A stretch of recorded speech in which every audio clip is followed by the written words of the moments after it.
Hello, everyone. Welcome back to the ERF Endurance Racing Federation. It's Brands Hatch Race Day. Here, round 5 GT Challenge 2024, and we are about to start the qualifying session in a couple of minutes. So, what do we have today? It's a quick one. Just around about 2 hours of racing. Is what can we expect? We see our lineup for today: 14 teams, 2 drivers each per team. Lovely liveries as usual here in the ERF. Well done, teams, designers. An outstanding job. Here, pick your team, pick your favorite team, and quickly bring up the standings. Will show, yeah, it does show. Look at that. So after four rounds with these bar 24 last round, we have TDR in pole position for the teams, followed by Eric's Racing and Clockwork Motorsports, the top 3 teams. And I think the rest, leave it up for a couple of seconds. I'll prepare the lobby broadcast feature for you in the background. So we are roughly 1 minute away from the qualifying session. So I think I'm ready. So let's get rid of this information. We will go into the lobby now any second. Final preparations for the qualifying session, and here we go.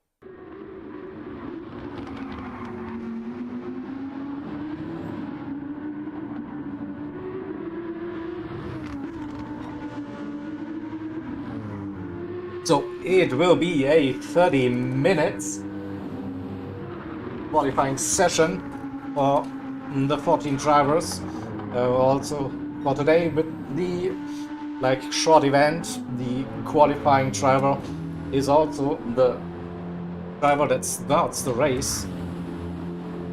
Of course, we have again our custom BOP ready for this one. It's racing softs today, for qualifying at least. It's also a mandatory tire. And we start with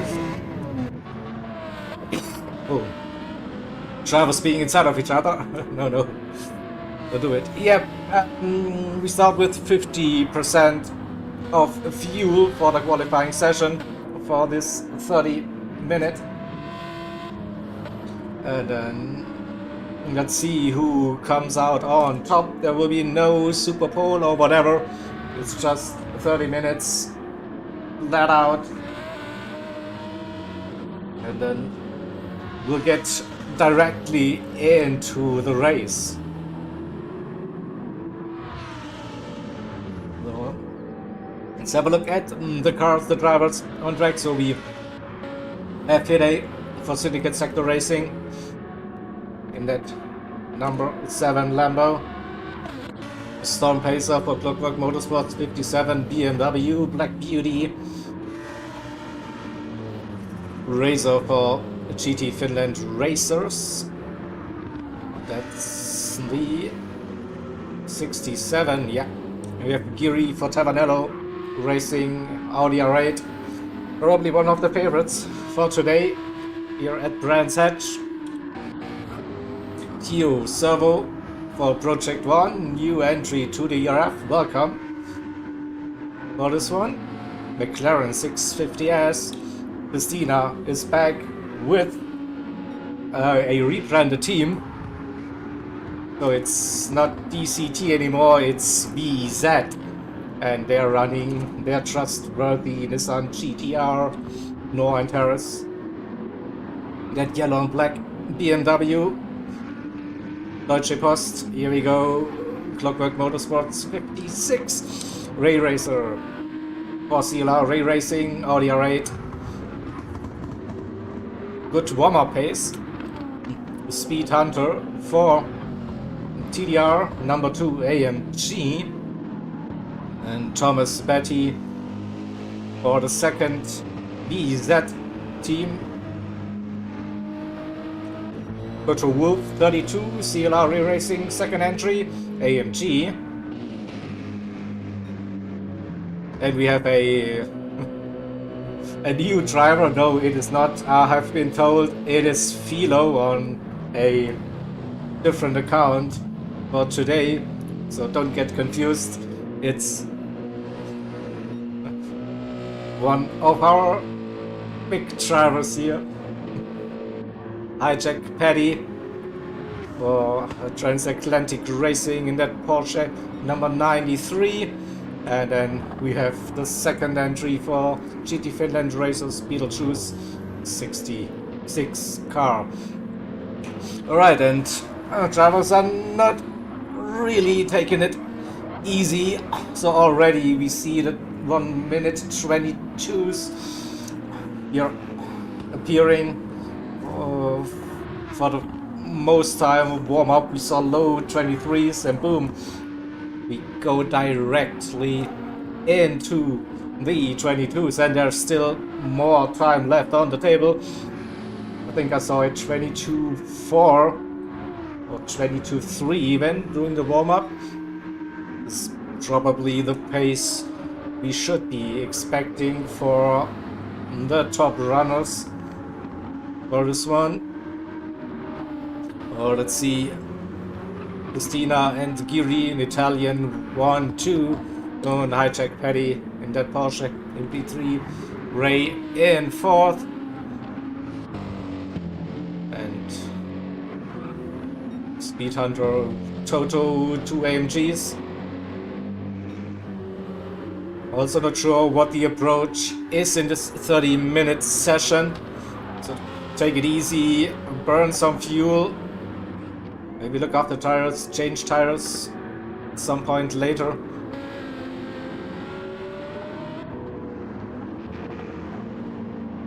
We'll see the provisional pole sitter spun.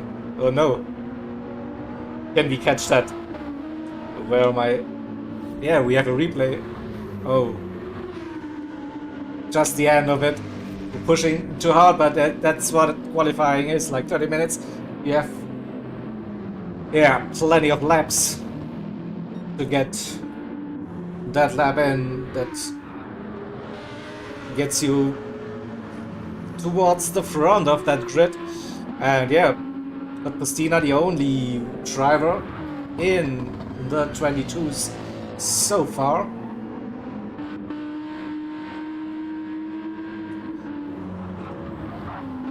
See if someone is starting a lap, then we can do a little bit on onboard.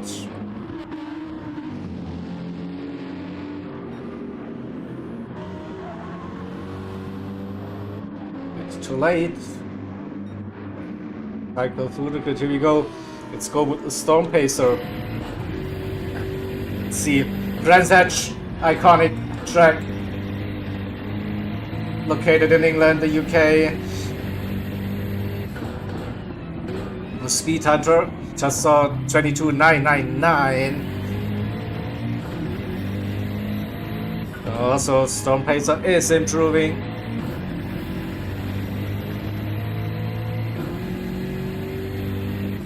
You see now one of, I think, the most crucial corners here to get a good exit out of 30s down the back straight.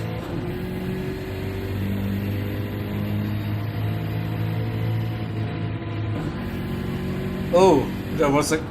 had to lift. Didn't see that coming. But you see, it's a narrow racetrack.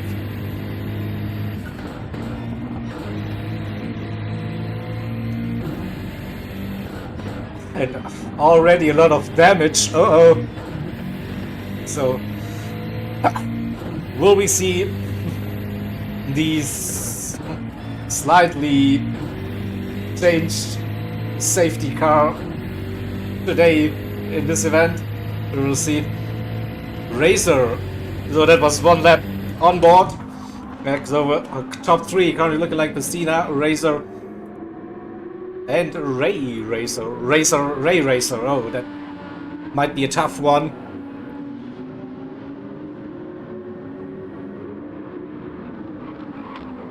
But it's getting closer towards the front. We have now 4 cars into the 22s. Giri just sitting outside with a 23-0 tries now. Also not much separating Giri and Jack Paddy. What about the BMWs? We see Racer in P2 with the BMW, then Clockwork Motorsports with Noran Terrace in P7, 23-1. Close. Cut that cross a little bit on the exit. We'll see if it's an improvement. Again onto the grass. I think that might slow them down now. Dirty tires runs wide again, so no improvement for penalty. Also not really helping if you want to improve on your lap time. Let's see. The GTR Thomas Petty. We saw some blue appearing.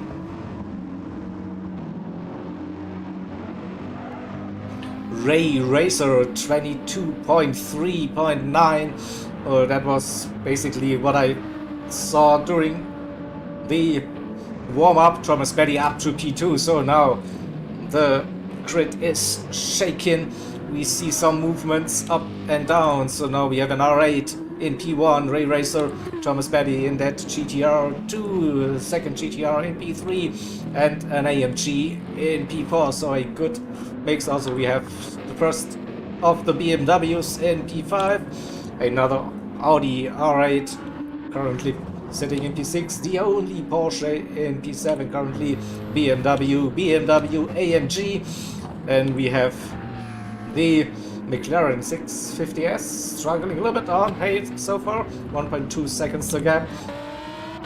We have the Lamborghini in P12, BMW, and below slowly getting up to pace. So I think he has a strategy here to burn fuel, take it easy, crash tires.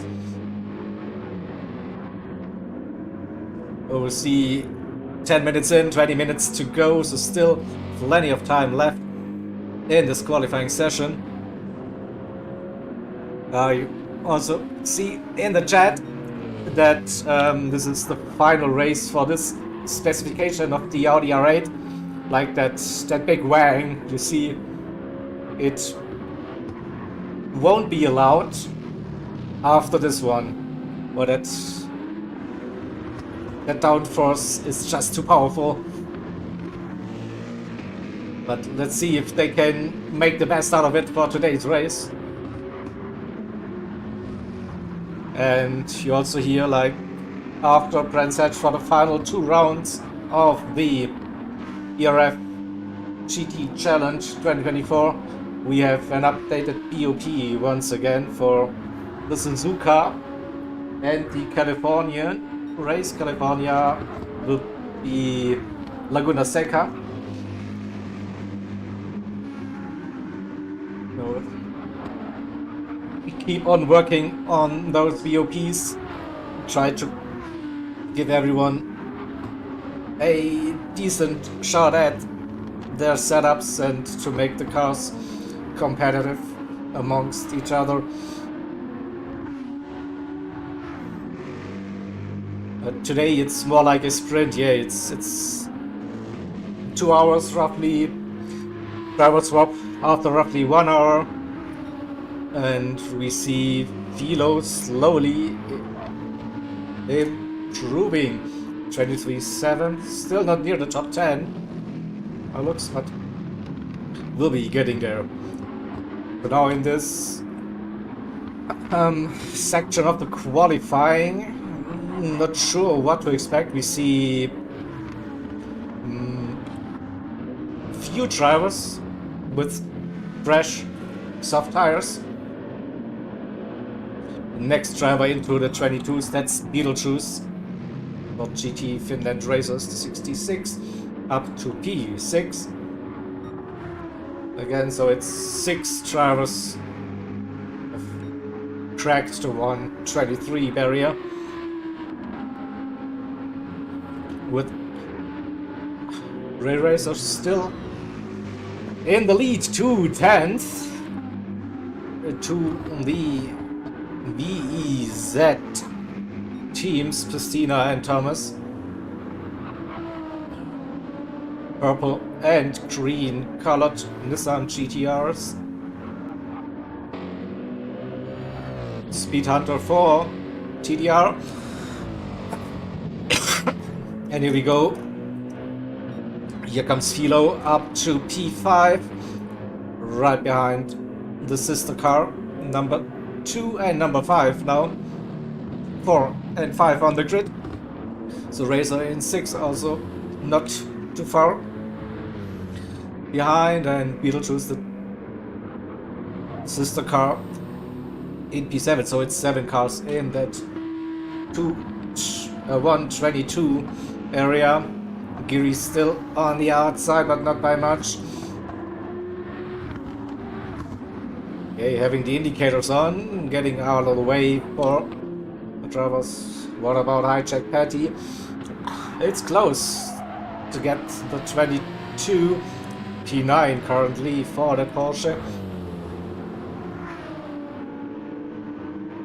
And the Clockwork Motorsport drivers, P3 in the team's championship, in P10 and P13 currently. And today for the Syndicate Sector Racing.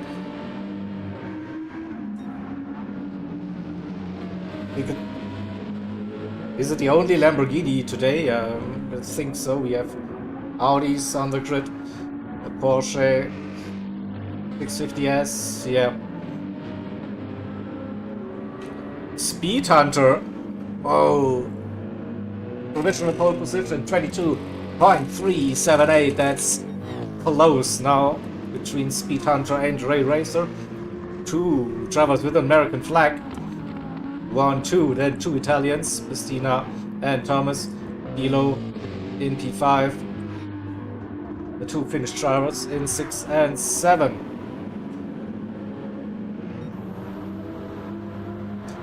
Look, could see Christina pitting for fresh tires. Thomas is on a run with fresh tires, fuel also lower. We see an improvement. Say midway through this qualifying session. Dust. Nope. That's half a second. And Philo doing a cool down lap. Ray Racer up to P1 22.222. What a lap time. That looks nice.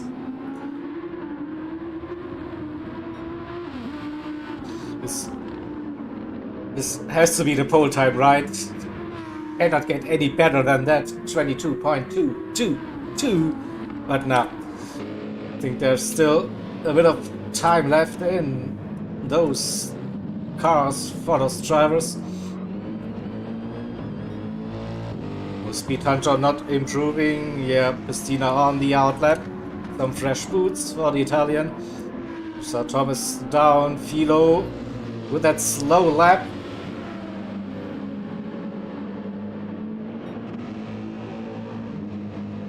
So what about the BMWs? Racer and Beetlejuice in 6th and 7th currently.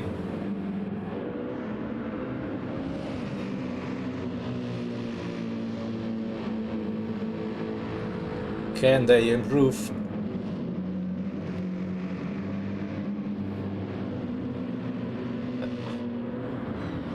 Doesn't look that quick, but we'll see. Sometimes you get fooled. Yeah, 1.4 seconds. Beetlejuice onto the grass, so trying to find the limits. How much can you actually push? Don't think this will be an improvement with that off-track into the pits. Well, let's go on board with the Audi. Is it the Audi? Or is it a Lambo?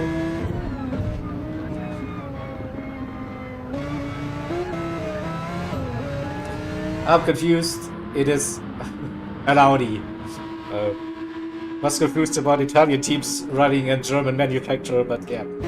They are doing this in the Audi R8 Evo.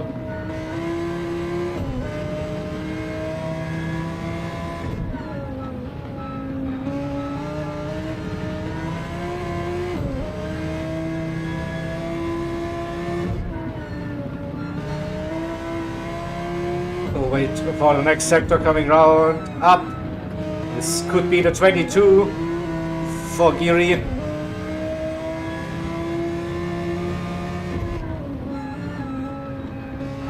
bit patient. Yes, the indicator's on. Not sure. What's that? I don't know. Maybe misclicked. 22.8. That's an improvement for Giri up to P7. Jumped Beetlejuice in P8. Hijack patio. Off-track damage. I think that will be in to repair the damage so far. So, top still. Oh, Ray Racer improved that lap time 22.155. On is a 1 minute 21 possible? And the fuel is getting down. And Ray definitely pushing this Evo. Is alright. Oh, too much onto the grass. Yeah, half a second down. What about Speed Hunter? Lowest so far, 2/10 behind. P2 in that AMG.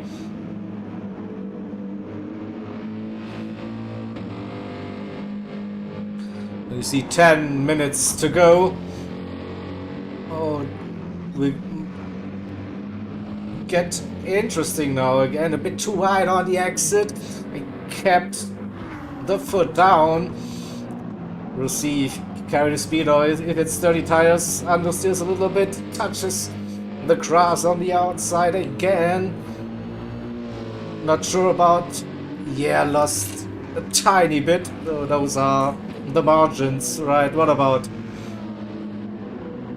VEZ team 1 and 2, 16 and 61. Christina MP3 already 1/10 down after the first sector. Here comes Thomas. Another 22. Not improving. Oh, the fuel now in a good spot for Philo. Oh yes. Completed another cooldown lap. So maybe we will see the attack lap now. Okay, got to that inside curb. Looked a solid first sector so far. Into Druids coming out of it. A little bit of a wiggle, but purple. Yeah, it looked quick. Runs wide, maybe a little bit too wide on the exit. Dust kicking up. See, gets it turned again. Little wiggle on the exit curb. Probably lose him couple of tenths down the back straight. See, he's down. So fuel is flashing for me, for Philo. So I think this could be the in-lap. Get some fresh boots and then push for the final 7.5 minutes. Yeah, 7, 8 tenths down now.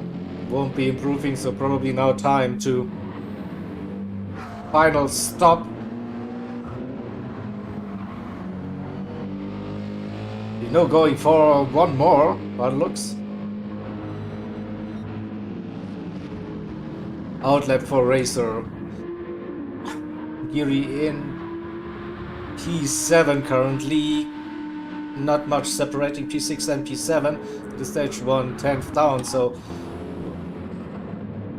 we run with someone who is on a personal best or purple.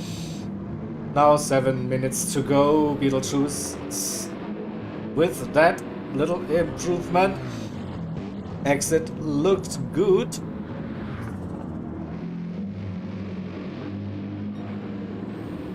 Still okay, I think, just a tiny bit. A good exit out. 30s could give them the run. You see the next sector. Yep, up again. But needs to find more than a tenth to get past Geary and the Travanello Racing team. So we'll stay with Beetlejuice for now, coming into the final sector. He's up, getting closer to P7, or just the final turn. Yeah, it's always just the final turn. So hucks that inside, runs to the exit, carries some good speed. This could be an improvement. Philo up to P2, and Beetlejuice improved on his lap time, but couldn't get it past. So Philo with a 22.286. Still Ray Racer leading in the Audi R8. Improved again, 22.150. Oh, 5.5 minutes to go. Now it's crunch time, money time. Bring your A game now to this one. Philo is down. The fuel is also low, so this could be the in-lap, and then push for 2 more flying laps maybe. Speed Hunter in P3, Pistina still running in P4, Thomas in 5th, so they're really close. VZ, the outlap for Thomas. Comes around the final turn. Hide also moving up. Let's see the rest of this one. Go Ray, yeah, coach, yeah, go. So we have still, no, we have 8 cars that are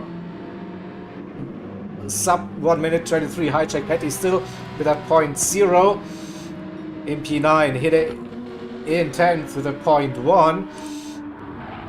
And then Noah and Terrace in P11. Ray Racer 0.05. This is crazy now. Crazy pace from CLR Ray Racer, CLR Ray Racing in that Audi R8. Looks like a pole position for now with less than 5 minutes. It's actually 4 minutes now to go. So 2-3 laps, hot laps for the drivers. Noah and Terrace improved up to P9 for the Clockwork Motorsports BMW. Obviously Storm Pacer sitting in P14 and Use Servo for Project 1 in P13. A genius, ah. Alright, thank you for that.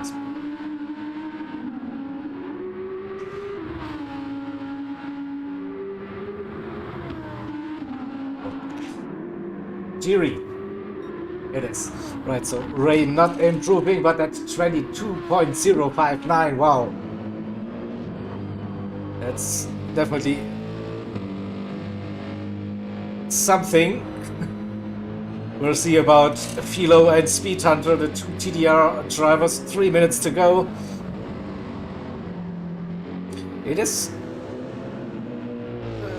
still a little bit of time left. Pretty low on fuel. Perfect conditions now, I guess. We'll see. No, Philo is down. Won't be improving. What about Speed Hunter?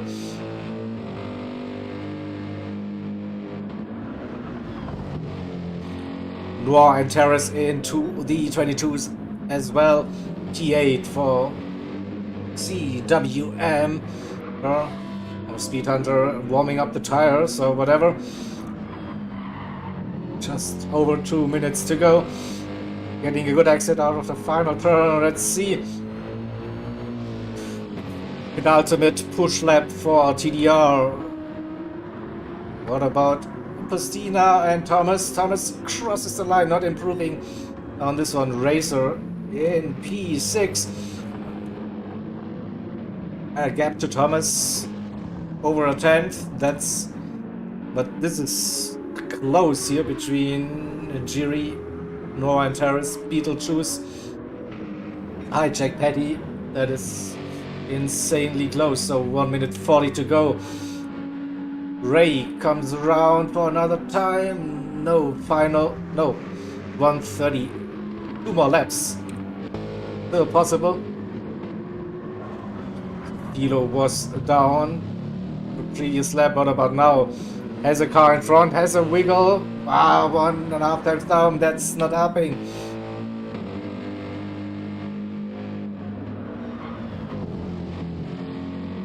Run with Speed Hunter. It's close. Could be an improvement. Jiri improved up to P5. We'll stay with Speed Hunter for now. Comes around the final turn. Takes a narrow line. 22.5. No, let's see the gap between the Italian drivers, Pastina, Jiri, and Thomas. I mean, there's nothing separating those. 30 seconds to go. Is anyone improving now? Final 30 seconds. Final lap for... No, I think Beetlejuice will get another one. He crosses the line with 20 seconds to go. 22.9. Hijack Patty as well. 1 more lap to go. Hide on the final lap. Toto Wolf. Final lap, Storm Pacer. I will be crossing the line. Last lap for the qualifying session, won't be improving. So Race Off won't be improving on that lap time. What about Philo?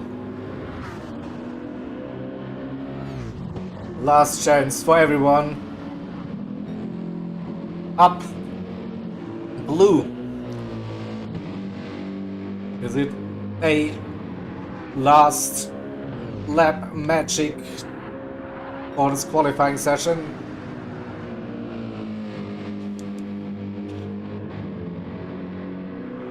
Hovering around his personal best. Oh, that one looked a bit wide. Also again touched the grass. And also touching the grass again. 2/10 down. Won't be improving on that one. Will stay in P2 by the looks. Speed Hunter finished. In the qualifying, no one else was improving. Philo runs wide. So it's probably Philo P2, Speed Hunter P3, Pastina finished. Jiri finished. Thomas Batty finished as well. Racer done with qualifying. Nora and Terrace, Beetlejuice, Hijack Patty, Hide, Toto Wolf, Stone Pacer. Okay, and you servo. Everyone finished with the qualifying session. So we have Ray Racer taking pole position for CLR Ray Racing, Hilo for TDR, Number 5 AMG in P2 front row. Then Speed Hunter for TDR and Festina second row. We will get a result for us very quickly, and I of that.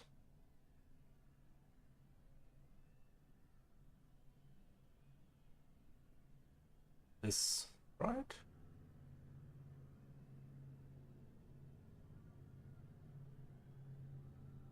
Let's go with the teams. Right, so Ray with the pole position, Philo P2, Speed Hunter P3, Christina 4th, Jiri in P5 for General Racing, Thomas P6 for EZ.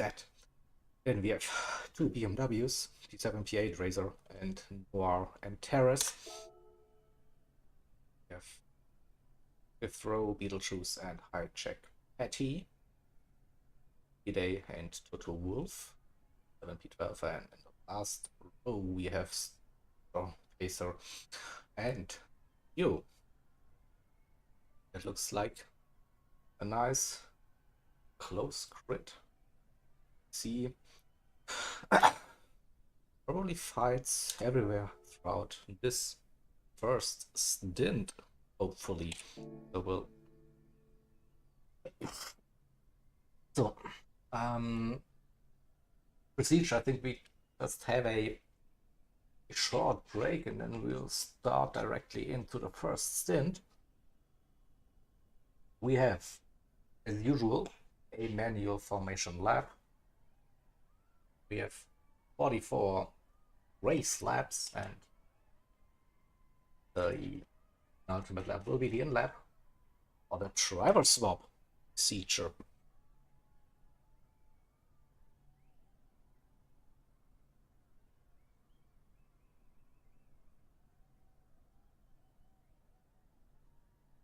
Okay, so I'm just waiting for the commands here in the lobby. Ready up, people! The Brands Hatch Grand Prix will be starting very, very soon. Again, it will be 2 stints, 1 hour each, roughly. 2 hours in total, that's the idea. See about that. In case of major incidents, we have a safety car procedure. So just be aware, be alarmed. And yeah, the usual stuff, heavy damage, of course. Times 1 fuel consumption times 1 tire wear. We have 3 liters per second refuel speed. And sunny and cloudy weather for today at Brands Hatch. No drama at all. Just the usual Brands Hatch drama right on that narrow old school track with rare overtaking opportunities. But if you get into the flow, it's such a lovely track to drive, and you don't forget about the rules. Yeah, that's correct. Here we go. So, 1 manual formation lap, single file for first part, and approaching the final sector, we'll be getting into double file formation. All right.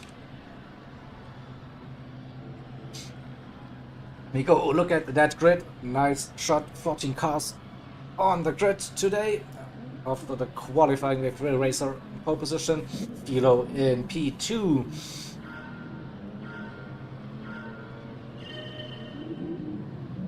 And cars are moving.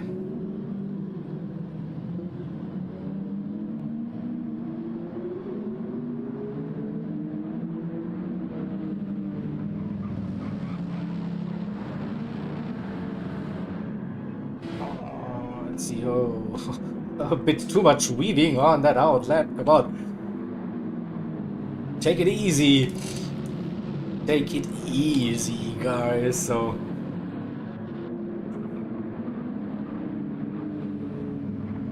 I hope everything gaps as well. You see, I think we have a second in between the cars. What we would like to see on the formation lap and under safety car as well, to just avoid any silly accidents. But yeah, everyone got off the line. Now trying to warm up their tires. Or not. Elo just driving in a straight line, doesn't believe in tire temperature, so probably also doesn't really do anything. We don't know with the weaving stuff. It looks good, come on. It just looks good. There. We're getting closer to the race start, ladies and gentlemen. Coming into the final sector now, so we will go with the race leader coming round. Penalty zone bridge section, this is where we will be going into double file, so cars are lining up. For this one, where's the rest of the grid? A bit too far behind, not the perfect grid for sure. I will wait for the start now, Ray. And we are live. Let's go. 2 hours of the Brands Hatch Grand Prix started now, and Philo caught Ray napping there on that start. Philo with a good one, Ray in P2. Then it's a sandwich. No, it wasn't a sandwich. It was the Italian driver Pastina on the outside of Speed Hunter. Speed Hunter kept that position. Pastina in 4th, Thomas in 5th, Jiri 6th. Close racing at the start of this race. Of course, we see Racer looking down the inside of Jiri. And Jiri keeping that position for now. And Terrace up to P8, has a good draft down the back straight. Looks down the inside of his fellow BMW. No, tucks him behind for now. Status quo, Beetlejuice in P9, Toto Wolff in P10. Hide 11th, Hijack Betty lost a couple of positions, 12th, Storm Pacer 13th, and Tio in P14. Philo with a great start, 1.7 already outside of the slip. Ray in P2, and Speed Hunter in 3rd. Closely followed by Pastina and Thomas, the Z drivers for Nissan.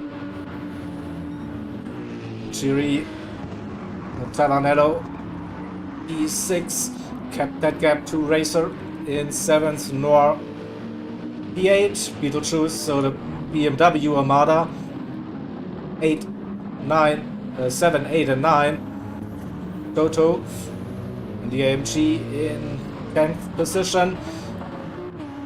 It's close. Hide still there, Hijack Petty as well. The gaps are still very close, just 8.5 seconds separating this grid so far. Below, yeah. Oh, we see Prestina looking down the inside of Speed Hunter. Did he complete that move? It looked like that, so he had to run out of that. Oh, let's watch that once again. Yep, I think Speed Hunter didn't fight it too hard. It was an easy overtake for Pastina in the end, but up by position for VEZ before PDR 1 and 4 currently. Oh, Thomas with an off track a little bit. What happened there? Looked a bit weird.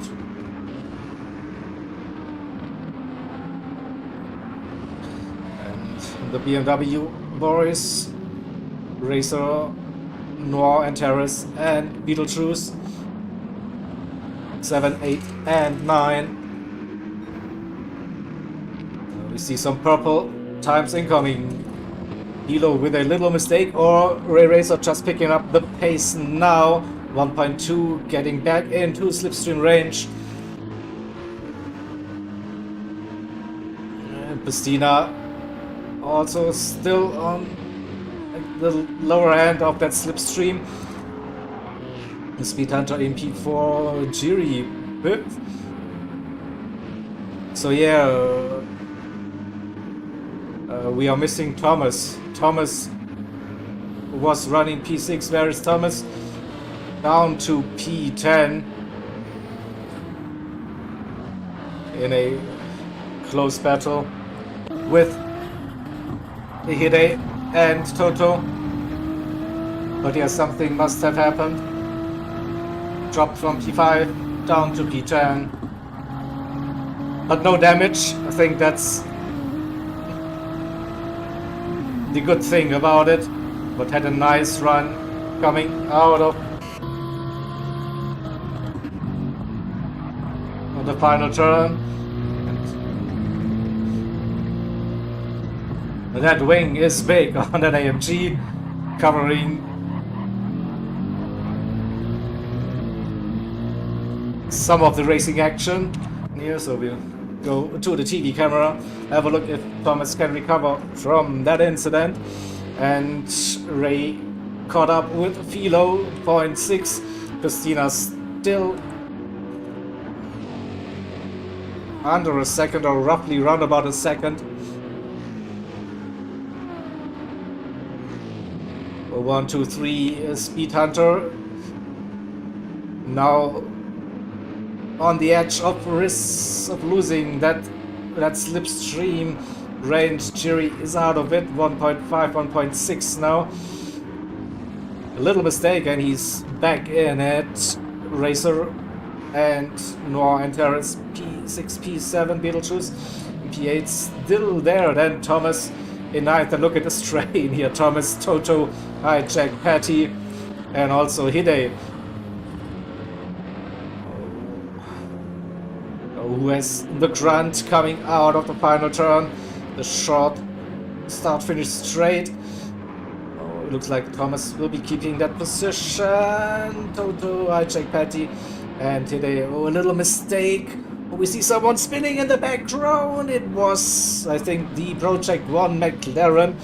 Oh, and damage. I think coming out of the first turn. We'll see what happened. Car, yeah, a little bit of understeer, touched that gravel, and then left, right, boom, into the barrier. Unlucky. The damage. Yeah, probably. We'll see if they come in to fix it or run with it until the travel swap. We'll see 1 second still the gap between Philo and Ray.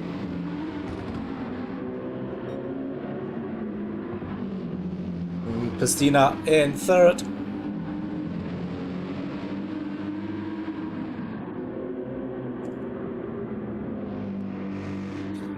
Speed Hunter roughly a second, and the gap has opened up to Tavanello Racing in P5 with Jiri.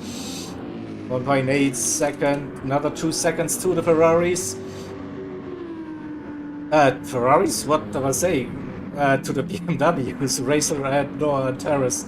Where did Ferrari? Where did that come from? I'm a blab. Sorry, it's clearly a BMW. 3 of them still close. Thomas opened up that gap a little bit to Toto in P10. Hide in P11. Storm Pacer and Hijack Patty as well. I know RX is not racing. Maybe it's like a phantom. Oh, there has to be a Ferrari somewhere. And yeah, Project 1 with Tio running with the damage for now.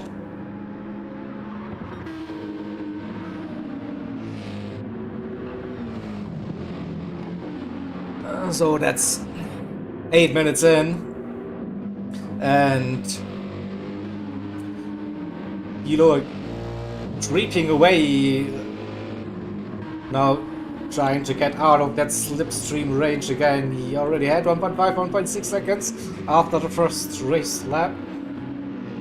Ray is staying with Philo. Same goes for Christina. Of course.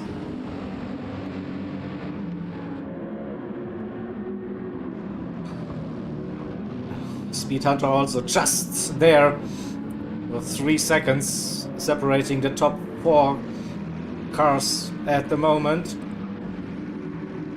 Then we have a bigger gap, 2 seconds.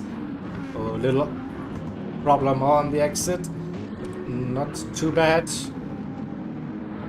And then the Deutsche Post BMW needs to exactly lick the stamp and send it. But it's 1.2 seconds already to the GT Finland number 67 and just 7/10 to the GT Finland Racer 66. So in a Finnish sandwich, BMW sandwich, that lovely yellow and black BMW there by the Clockwork Motorsports team.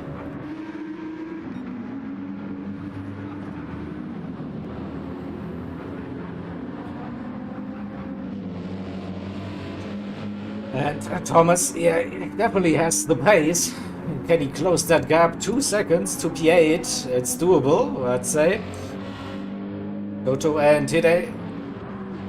And then a bigger gap to Hijack Patty and Storm Pacer there in a close one as well. Hijack Patty going slightly defensive now.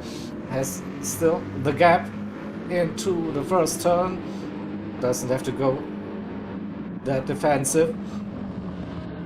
And 24-1, the damage, yeah, is there, but not too bad, I think, overall. And Ray again under a second to Philo and opened up that gap to Christina. Christina and Speed Hunter 1.4, 1.5 separated each. So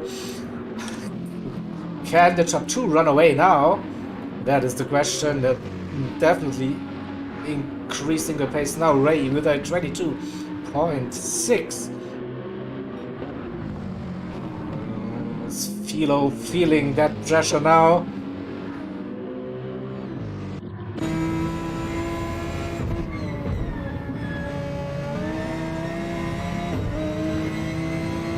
Half a second and catching.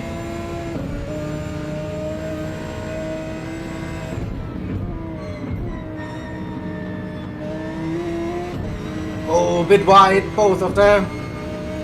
Still keeps that half a second. Again, wild exit. Carries the speed.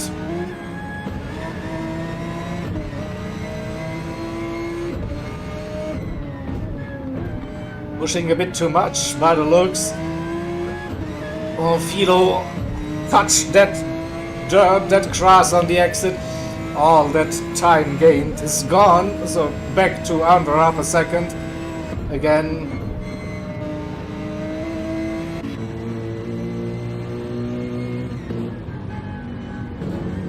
We see that we don't see that much, but it's still an interesting camera perspective, not gonna lie.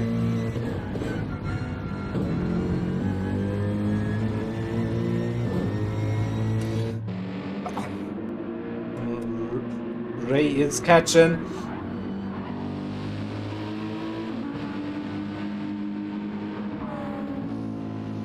Oh, good run, 3/10. Will we see the first attack happening? Good run through the first turn, 3/10. Not close enough for Druids this time, but getting closer and closer between the top 2 drivers. 4/10, and that Audi looks like still good rotation through the twisty bits. But Philo, as usual, doing an outstanding job in that AMG, keeping the lead for now. Christina 1.7 out of the slipstream. Speed Hunter with 1.2 still within. And Jury 3.6 seconds. Couldn't keep up with that pace. Racer still running in P6 for GT Finland racers. Noir and Terrace 56 BMW. And Beetlejuice under pressure, lost contact to his two BMW fellas, and now under pressure Thomas right behind.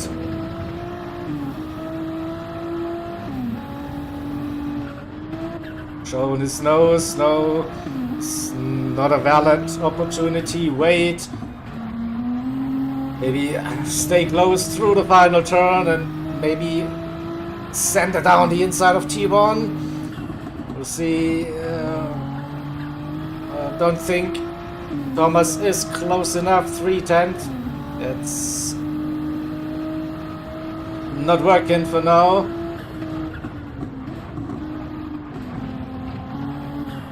Whoa, that gravel on the outside.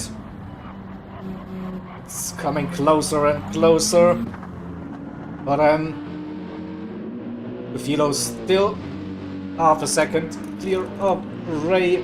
1.5 to Christina, Speed Hunter 1.1, so it's not really like getting away. It's still 3.3 seconds separating the top 4 cars, so that's close racing at the front. Jury in P5, then we have Racer. Still running with them. Beetlejuice still under pressure with Thomas right behind. And this BMW is also like a wide car. Not easy to go for a move.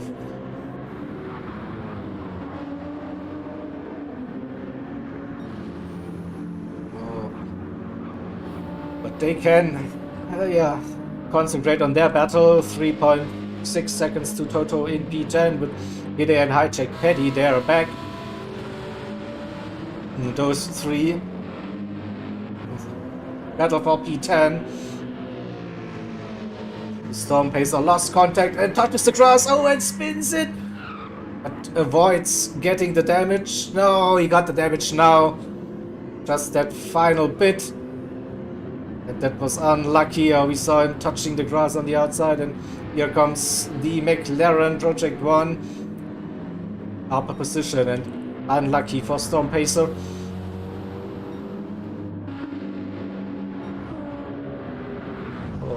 Top 2 still running 2 seconds now, the gap to Christina, so they're out of that slipstream range now.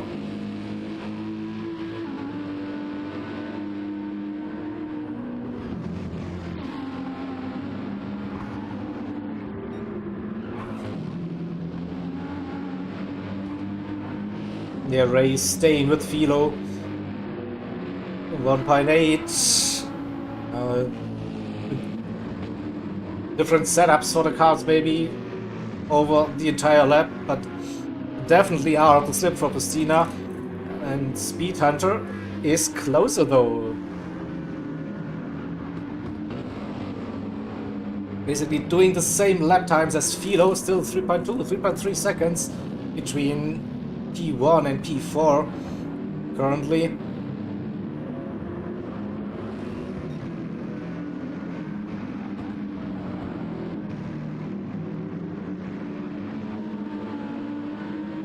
Bit of no man's land for a Tavanello Racing number 6 Audi. Racer also opened up that gap to Noir and Terrace in P7. Beetlejuice in P8. The little bit of a gap now to Thomas was way closer. And this three-way battle still raging on for P10. Toto, Hide, and Hijack Paddy, and Storm Pacer went into the pits, repaired the damage, fresh tires. Let's go.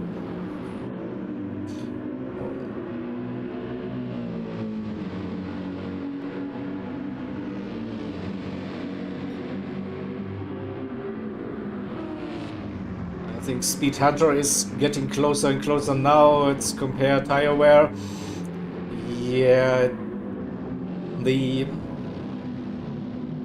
AMG looking good. A slight advantage, not too much. Also, all tires are still in a very good shape, from what I can tell. So no one has to worry about the tire at this stage. But yeah, I see you still 30 laps to go. So 1/3 of the race done. Of this stint done, let's put it that way. We have a second stint coming up for you folks. Don't you worry.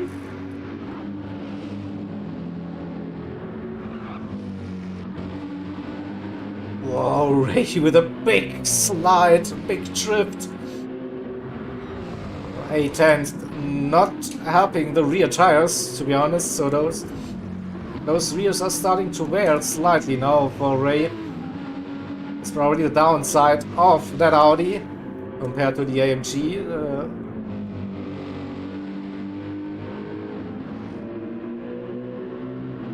But yeah, still close racing here at the front between those twos, Hilo and Ray. Same goes now for Pistina and Speed Hunter. Groups of two now forming on the track. Jiri in No Man's Land Racer, 2 seconds, 2 and Terrace. And Beetlejuice again under pressure. Here comes the next duo with Beetlejuice and Thomas.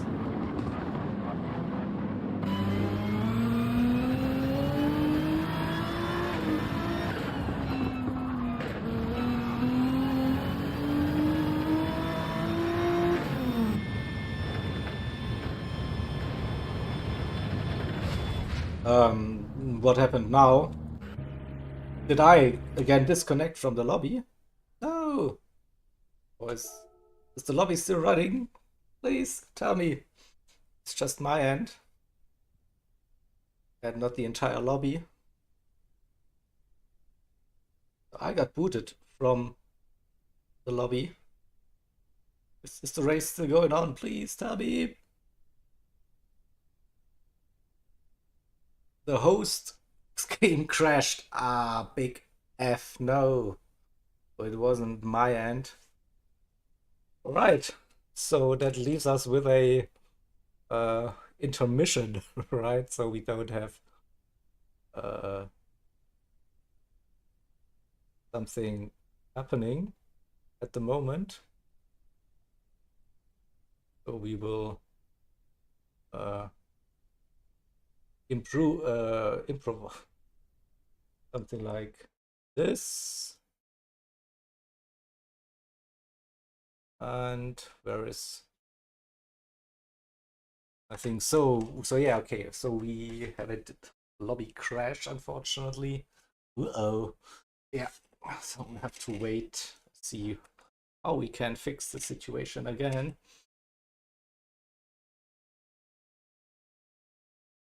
It was a nice race so far, but yeah, unlucky. Yes, so I'm not sure what to do here. I think I can bring up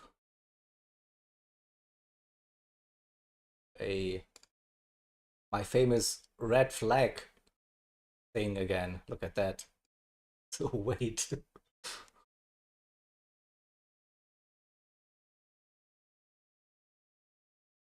Don't. No, I'm not hosting. Mr. T was hosting, but something has gone. Yeah, Kilo is just driving. It was Mr. T's lobby.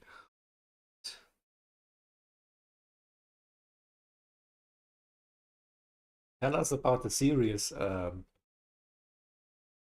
series, okay.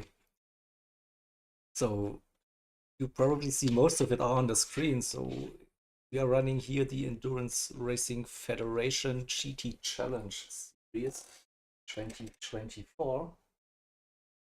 already had 4 rounds during this year. It's round 5 today at Brands Hatch with 2 more rounds still to come. We started with 12 hours at Bathurst back in February, I think. Maybe start of March, something like that. I can't remember the dates. Then we went into the big one, but Nürburgring 24 hour. Had a short sprint race at Monza just for the drivers. And then last month we had the second 24-hour event at Spa-Francorchamps. And today we would like to continue the racing at Brands Hatch. It is.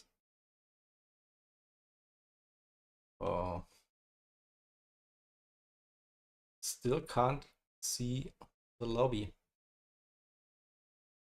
Sneak peeks for 2025. I'm not allowed to say that. It is still a secret. And yeah, we will have 2 more races, 2 rounds coming up later this year.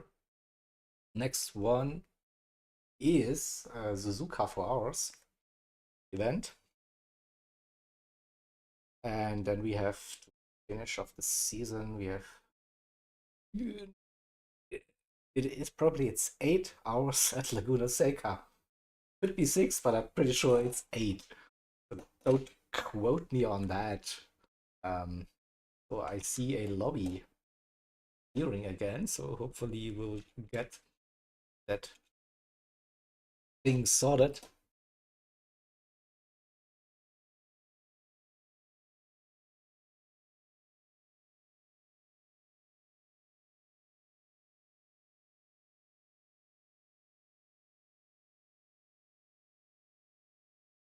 So now begins the fun part with the stewards, like what to do.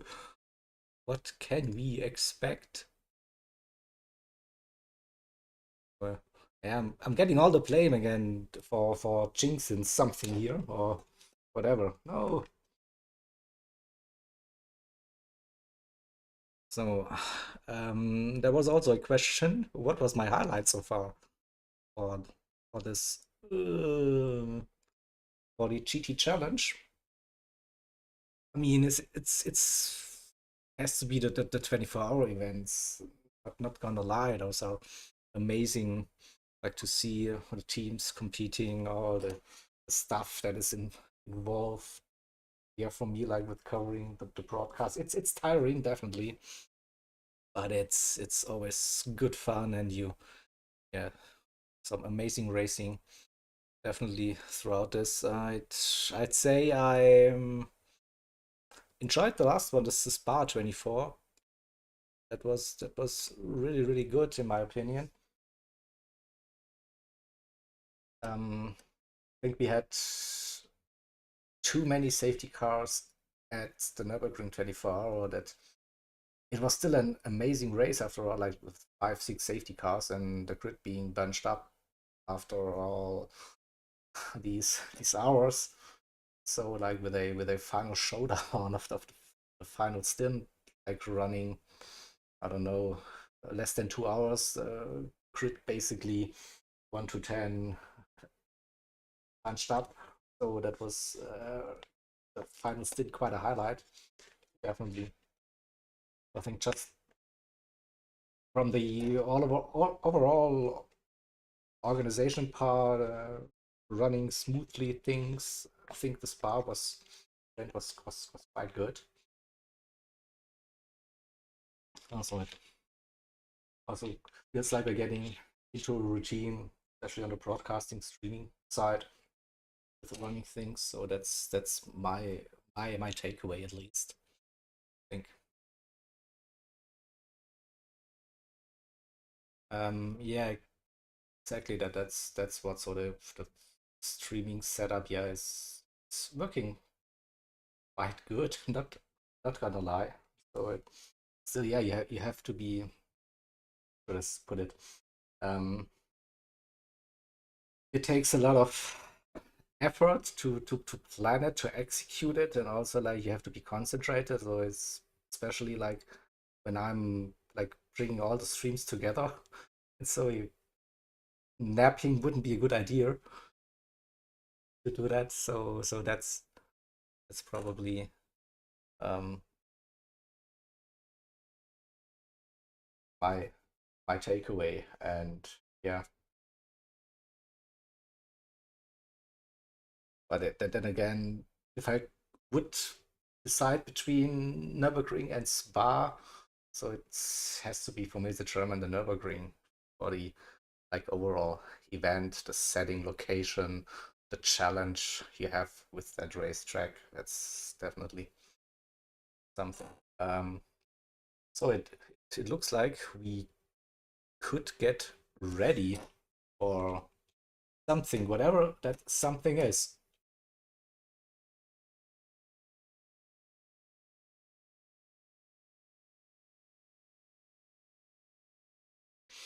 But I hear drivers are ready to continue the race, to figure out what to do with the remaining time, remaining laps.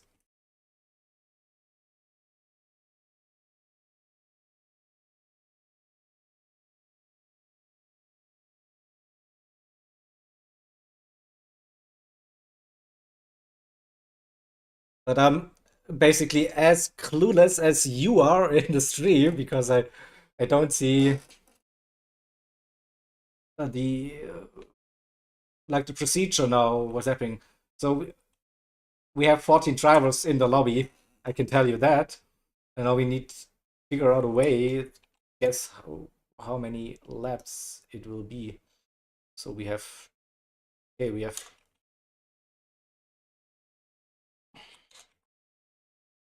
something is happening. Wait.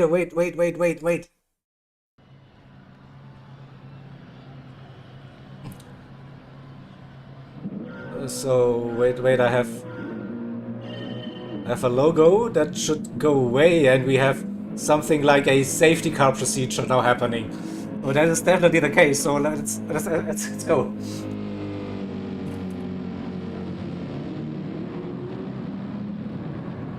Okay, so we have like a safety car in this lab command. Oh, this probably is just like we are restarting this race, and I need to update the countdown as well to what's that? I have no clue.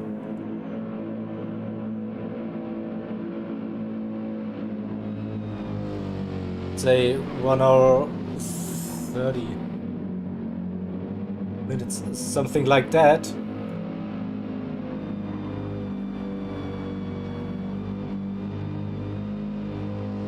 Oh, let's put it that roughly in there and hope we can continue. So we see we have a couple of laps.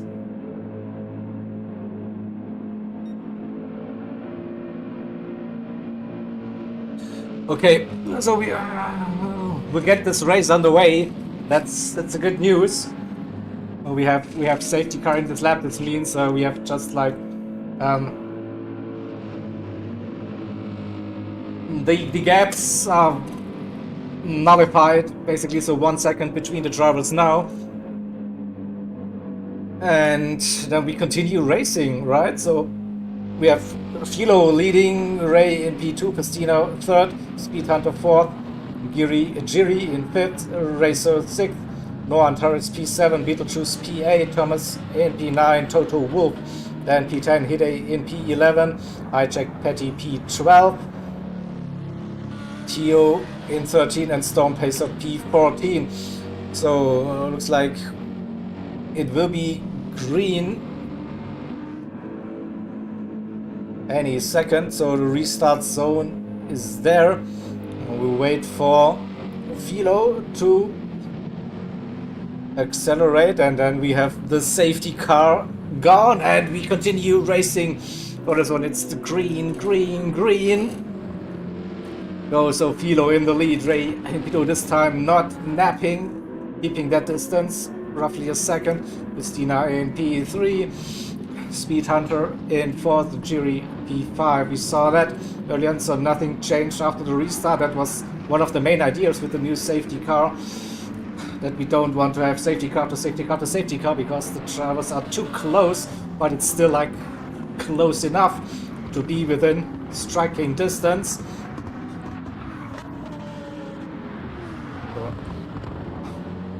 Toto Wolff had a little bit of a whoopsie. 7.4 seconds to go. Oh, Vito under pressure. Ray is putting on some big pressure. Showed his nose. Wasn't close enough. What about tires? But I think that safety car also could help the Audi R8 with the tire wear. So drivers were allowed to change tires, of course.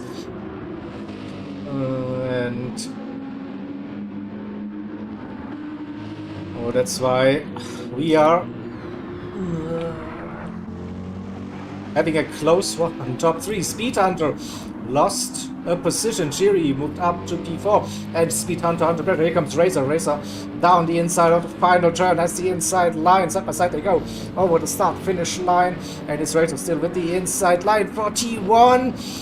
Can he make it stop? Misses that apex. It's the opportunity for and Terrace, Beetlejuice, and Thomas as well. Speed Hunter looking down the inside at Truitz. No, but got a little bit of a tap between Speed Hunter and Nora and Terrace. Thomas Batty on the inside. There was contact between Nora and Terrace. Nearly lost it. A bit of a push to pass, maybe. We'll have to look at it once again. See what happens around the outside. I think a little bit of contact taps that rear end, unsettles the car, unfortunately, so don't think Nora and Terrace will be happy with that move. We see something happening. Speed Hunter, Razor, Thomas, and Nora. Beetlejuice in P9 under pressure. Here they, right behind, we have a yellow flag situation happening. I pressed the button, not sure who is off track. Oh, it's Pastina. Pastina is off track. There was an incident. Replay.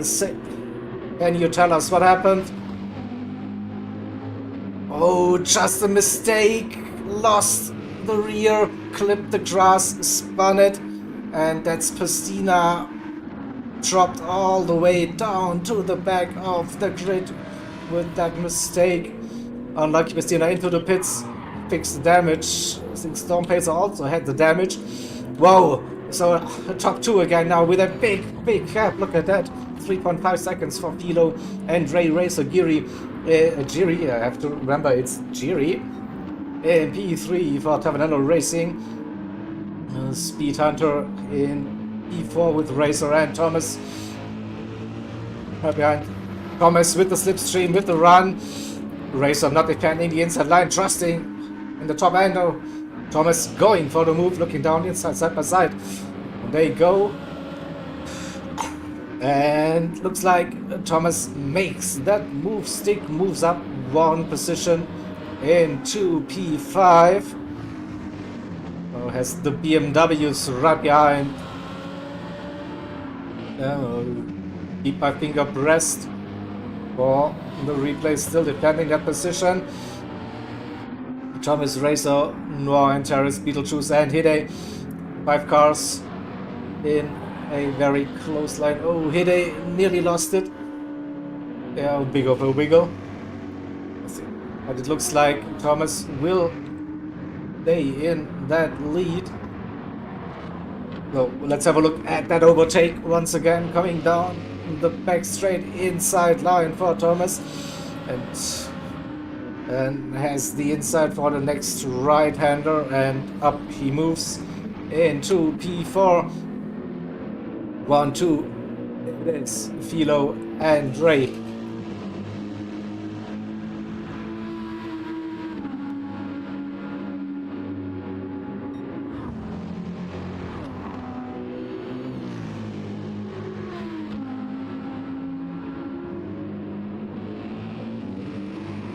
right.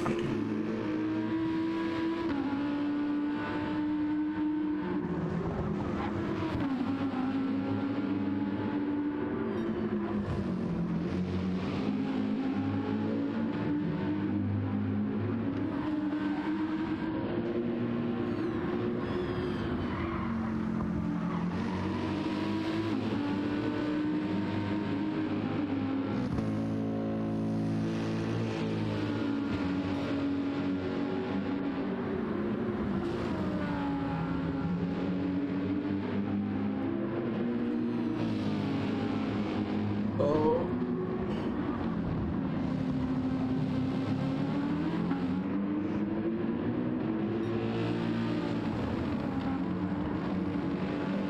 Sorry, I need to do something here. Be able to communicate with my partner in crime for today for the broadcast.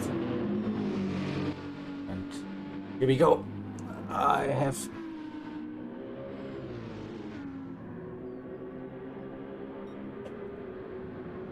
a chat now for the next swap. Right. So multitasking Jaeger again, trying to do something good here, but oops. We'll see if I can do that.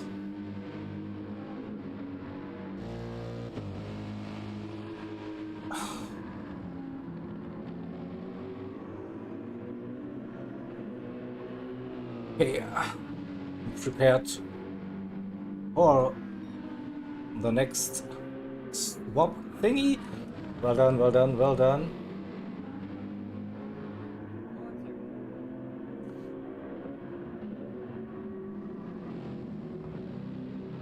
You say I need to adjust something, oh no.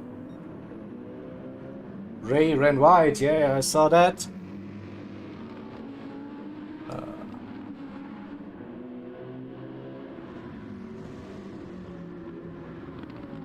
Let me see if I can up that a little bit again for you.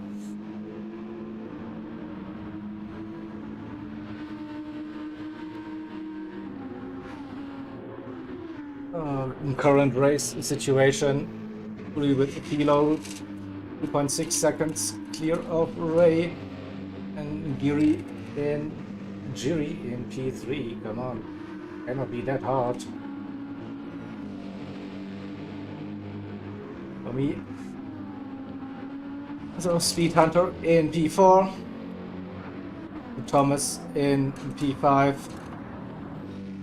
Racer in 6th with and Terrace 7th. Under pressure, here comes Beetlejuice.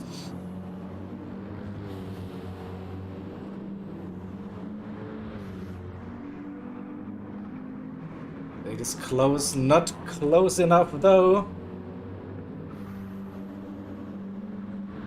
Slightly crank up the volume. I hope that fixes it for you. Hijack Patty in P9, Toto in 10th. And you have Tio for Project 1, McLaren 650S, P11 Hide in 11th, Festina after that spin in P13, and it is Storm Pacer who's running P14 currently. And now Philo trying to put down the hammer. We saw purple happening 2.2 seconds, but also Ray, like after the mistake, we saw 2.4, 2.5 seconds maybe. After that, little off track at 1:26. Could be improving, could be up for a new fastest lap. We'll see Philo coming around the final turn. Will this be the new fastest lap of the race? So far, of the second part of the race, of the stint, we'll see 23.3, Ray 3.9. That's close now between those two. Jiri also a 0.4, just outside of striking distance, but not too far behind. Speed Hunter in 4th. So under 6 seconds between the top 4 this time, and purple for most of them of coming around the first timing sector. Thomas in P5.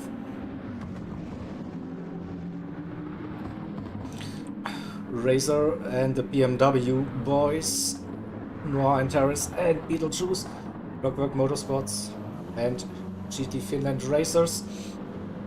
Still in this three-way battle, little gap for Razor, but Beetlejuice is definitely getting closer to the Clockwork Motorsports team.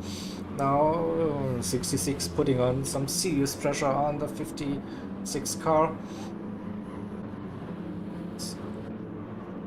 And hijack Petty for Transatlantic Racing. Porsche is a little bit of a gap in front and behind, so can focus on the pace itself. Toto Wolf for CLR Racing, number 32 AMG in 10th. And then the unlucky drivers at the back so far. Tio Hide Stina and Storm Pacer. 2 seconds. Ray is catching past this lap last time round. 23.0, gained half a second. Yeah, we saw that. Getting back into the groove, into the rhythm. Jiri in third. Yeah, not close enough, but also not too far behind. Speed Hunter versus Thomas. Thomas, the outside, Speed Hunter defending the inside line. Should be Speed Hunter's position. Keeps the momentum up and stays out. Thomas with a big drift. But not close enough. 3/10. That should be the minimum gap coming out of the final turn.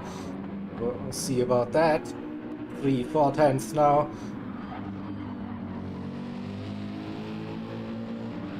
Oh, again! Ooh, that was a moment and a half for the Italian driver. Let's watch that again. Touch that gravel on the outside, but good reflexes. Good catch to avoid that spin. Just lost half a second or 6/10, something like that. So not too bad after all. Oh, we lost Beetlejuice. Oh, he's in P9, but lost the position. Was closer to Noir and Terrace. Now behind Hijack Patty. Hijack in P8. 3/10 the gap to Beetle. And Ray Racer just sniffing there to get the slipstream. 1.4, 1.5. That's the magic number. You have to be within that gap to benefit from that slipstream. It's 1.4 now. Dilo struggled a little bit. On that final turn, lost 2/3 immediately. So it's Ray now.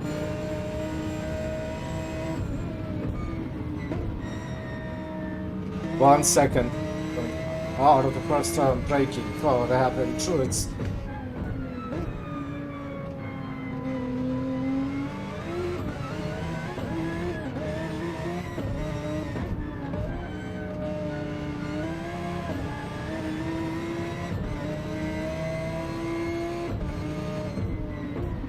One, two, one. It's a good exit. Gaining. That acceleration is good. That gap come down to 1 second. Looks like, yeah, roughly. And go back with that battle for position between the two drivers. Oh, sideways action for Ray. Kept it on the track. Definitely not the fastest way to do it. that's for sure. Jiri in third, 2 seconds. Consistent. Just waiting for another mistake. But look, Speed Hunter. Oh, we saw something happening. Further down the grid, saw some was flicking. Here we go. Patty and Terrace side by side. They go through the final turn. And the BMW has his nose in front before the first turn. The hijack Patty was looking for a move, but has to watch his mirrors. So the Beetlejuice not too far behind, covering the inside line. Like an attack and defense move at the same time. With, yeah, what to do now? Attack, but don't be too aggressive to lose that position, because Beetlejuice is lurking in that background. We go with the bonnet cam and see the run.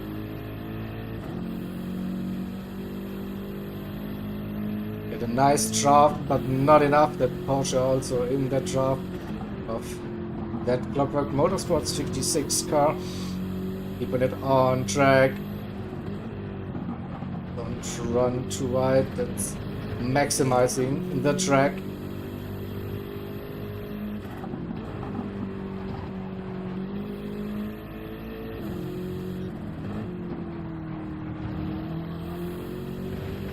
Oh, 3/10. You can keep that. Could be in for an attack. Final turn, just nail it. Yeah, Patty runs too wide. Avoids getting on to the grass on the gravel, but this is the opportunity for Beetlejuice. Now has the inside line for T1 and gets that move done. But there is then a yellow flag situation happening. What's happening? Who is off track? Don't see it. Was it Speed Hunter? I think Speed Hunter lost another position. We'll see. Oh yeah, he lost the rear. Avoided damage. And then the rejoin. Ooh, it was close for Racer. But yeah, Speed Hunter lost 2 positions with that spin. Philo and Ray still separated by roughly a second. Jiri is back. 1.5, 1.6. But just 2.6 behind the leaders. It's looking very promising.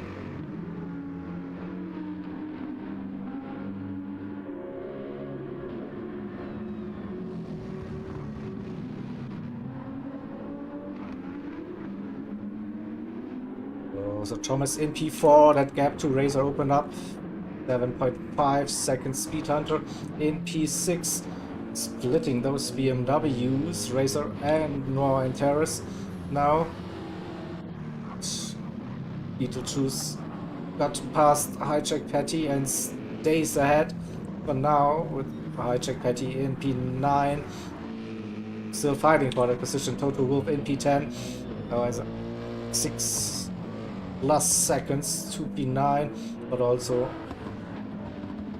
nearly 4 seconds to Christina, but Christina might be flying.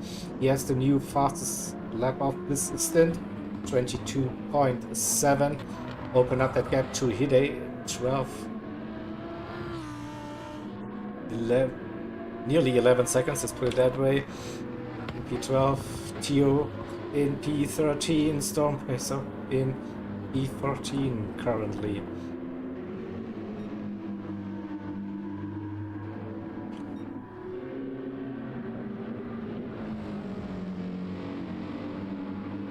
So we quickly have a look at our clock. I think that we are that the time remaining is definitely not correct. We will adjust it after the driver swap to get an impression about the time remaining. So for now, just ignore that probably after the red flag situation with the lobby crash.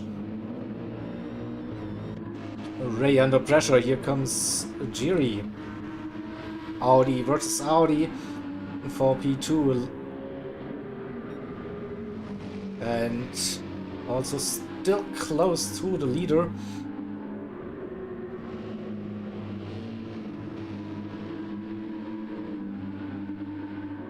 I have 12 laps to go in this stint. Let's see if I have some additional information.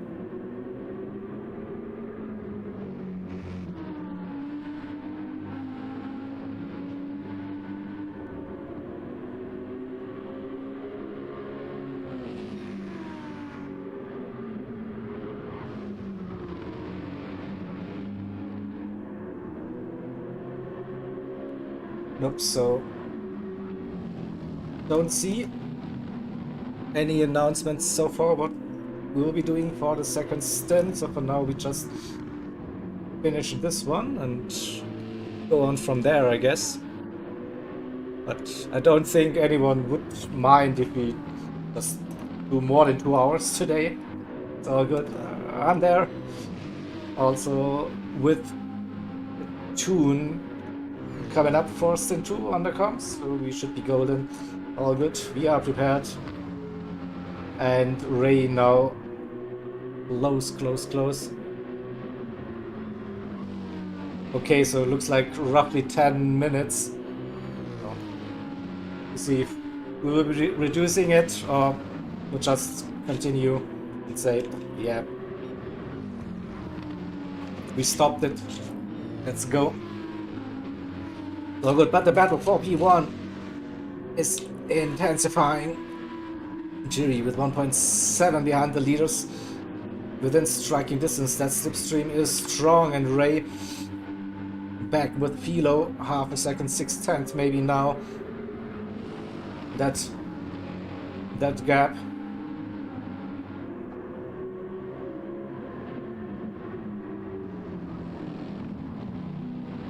So amazing three-way battle for the lead. See Thomas, a big gap now. Razor versus Speed Hunter. Another battle for position on track. Speed Hunter after that spin back in the mix with battling for P5.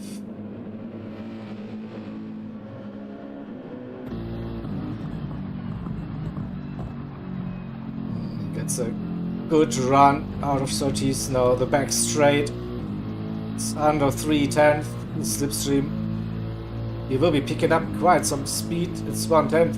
Will he dive down the inside? No. Trying to force Razor into a mistake. Razor runs slightly deep into the turn. Missed at apex, but stays in front for now. So it's again the waiting game here at Brands Hatch. Not many opportunities.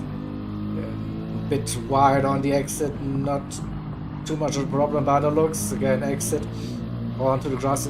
And here we go. It's the run for Speed Hunter, and he was a bit too hot. It's back and forth between Razor and Speed Hunter. It's still not over it. Inside line for Speed Hunter. Razor on the outside. Bit of contact. But now I think it's Speed Hunter's turn. True, it's the right-hander. He has his nose in front for now. Razor is still there, not giving up his position. Of course, why should he? That's the inside line again now for True. That's amazing to see. We break late into the left-hander. Yes, he does. Up again. So that's great racing here between those two drivers. This time, Razor going defensive on Speed Hunter, but keeping it in front for now. So I've prepared a replay, but I'm not sure. I cannot leave this battle now. I want to see that back and forth once again. No, we have a disconnect.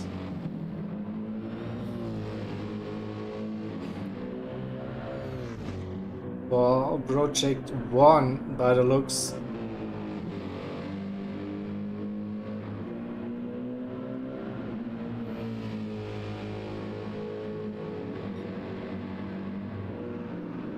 And now Speed Hunter again inside line, side by side, they go again, coming out of the first turn into. It's again deja vu for the drivers. And now we have Speed Hunter finally getting that P5. He should have in the gap, not face the constant pressure again, understeers a little bit into 30s, but gets the run now, I think. So let's go back to my saved replay where we saw Speed Hunter went a little bit too deep into the final turn, but then gets the better run and goes for the move into the first turn. So side-by-side racing, and then heading into Druids again. So good stuff here, definitely what we've been witnessing.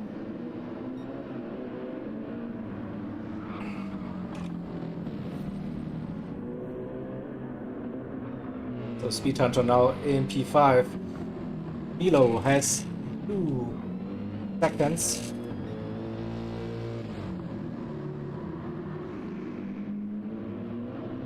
And probably we need to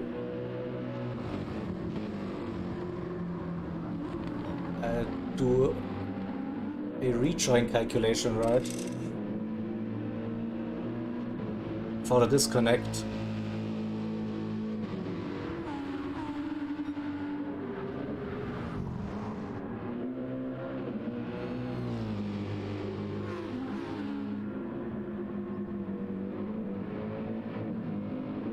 Oh, maybe it wasn't a disconnect. Maybe it was a quit. We are checking on this.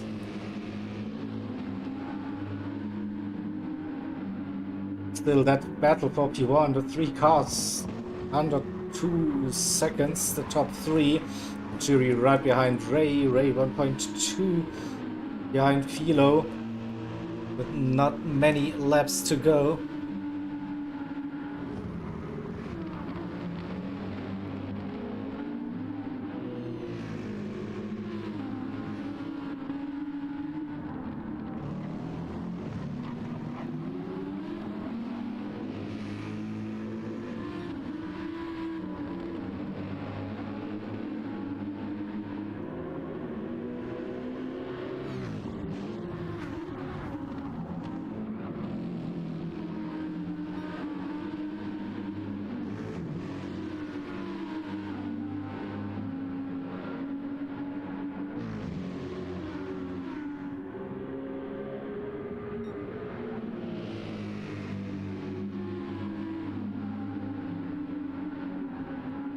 Great battle. I've back with you in a sec.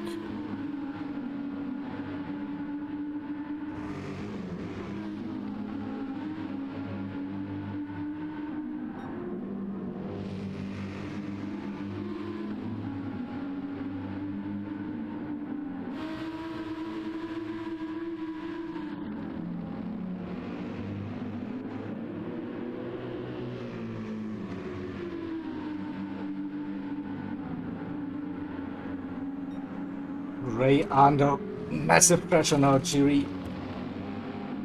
Audi versus Audi for P2 and also just 1.1 seconds behind Philo at the front. Those 3 amazing. The lap 23. The end of lap 28 will be the driver swap.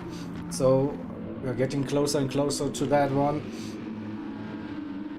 Thomas in P4, Speed Hunter in 5th, Razor 6th ahead of his teammate E7 Beetlejuice, Nora and Terrace in 8th.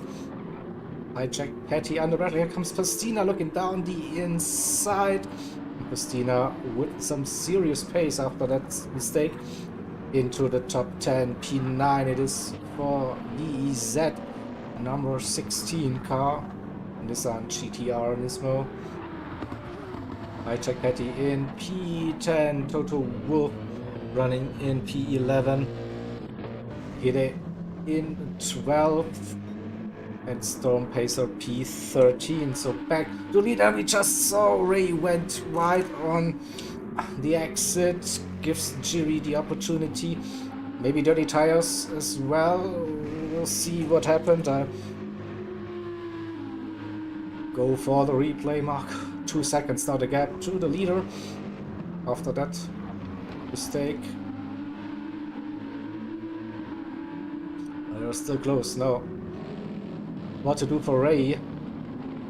So we'll move back, watch the replay, see what happened to Ray. Pressure definitely during a narrow line.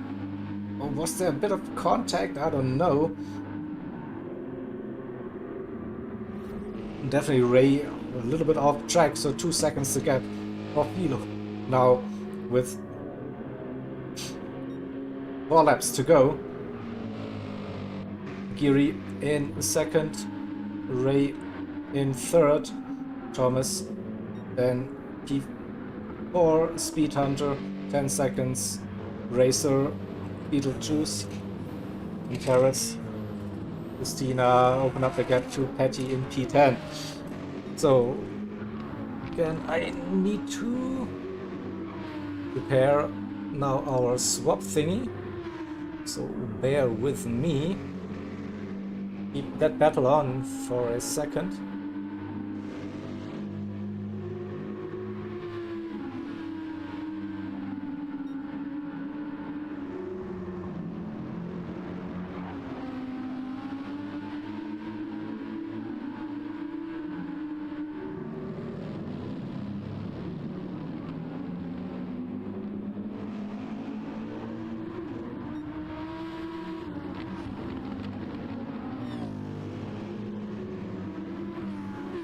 Okay, so 3 more laps to go. And Hilo leading Jiri in P2, Ray in P3, Thomas and 7 seconds behind in P4, Speed Hunter. Gap okay, I think. To not have to be concerned. Racer in 6th, Beetlejuice in P7. Raw and Charis in P8. Pestina is pushing like crazy. Close that gap under 1 second. Can he go for the move? That is the question now.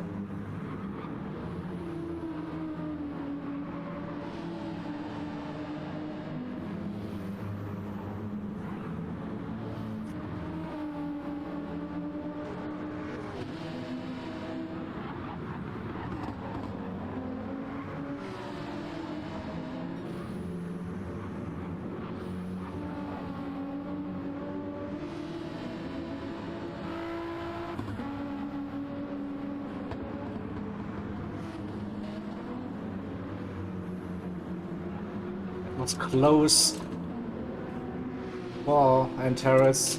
Christina with the move 3/10, under 3/10, 4/10.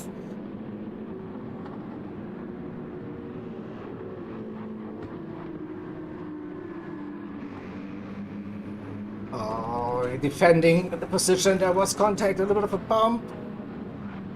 Oh, Christina is waiting, yeah. Accidental contact. I think it gives Hijack Patty the opportunity to get closer. So lap 26, end of lap 28, remember, this is where we will be performing the driver swap. 2 seconds for Philo, Jiri in P2, Ray P3.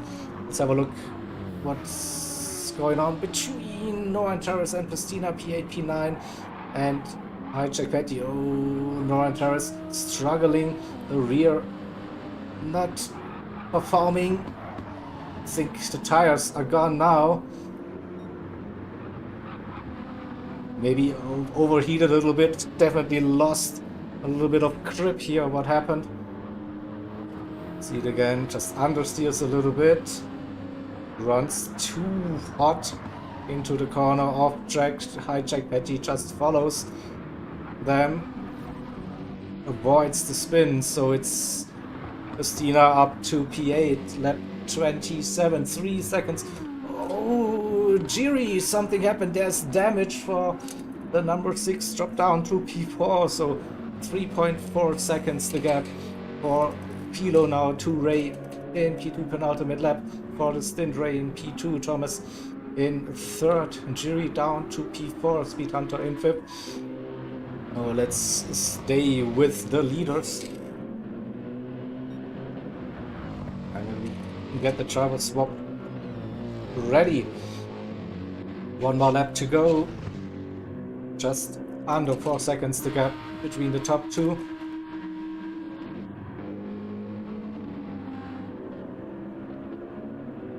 And here we go. Final lap of the stint for Philo. Ray crossing the line. Thomas in P3. Jiri in 4th. Speed Hunter in P5. Racer in 6th. Beetlejuice 7th. Pistina 8th. There's still battling going on. Noah and Terrace and Hijack Patty P9, P10. Total Wolf in 11th, Hide 12th, and Storm Pacer in P13. Alright.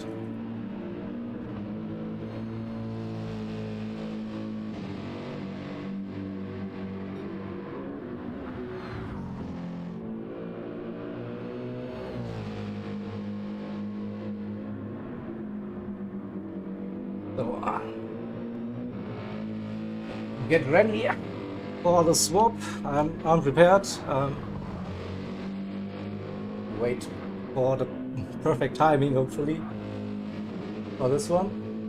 You see, so into the final sector, one more turn, and then into the pits for Philo. It is. We go entering the pits now.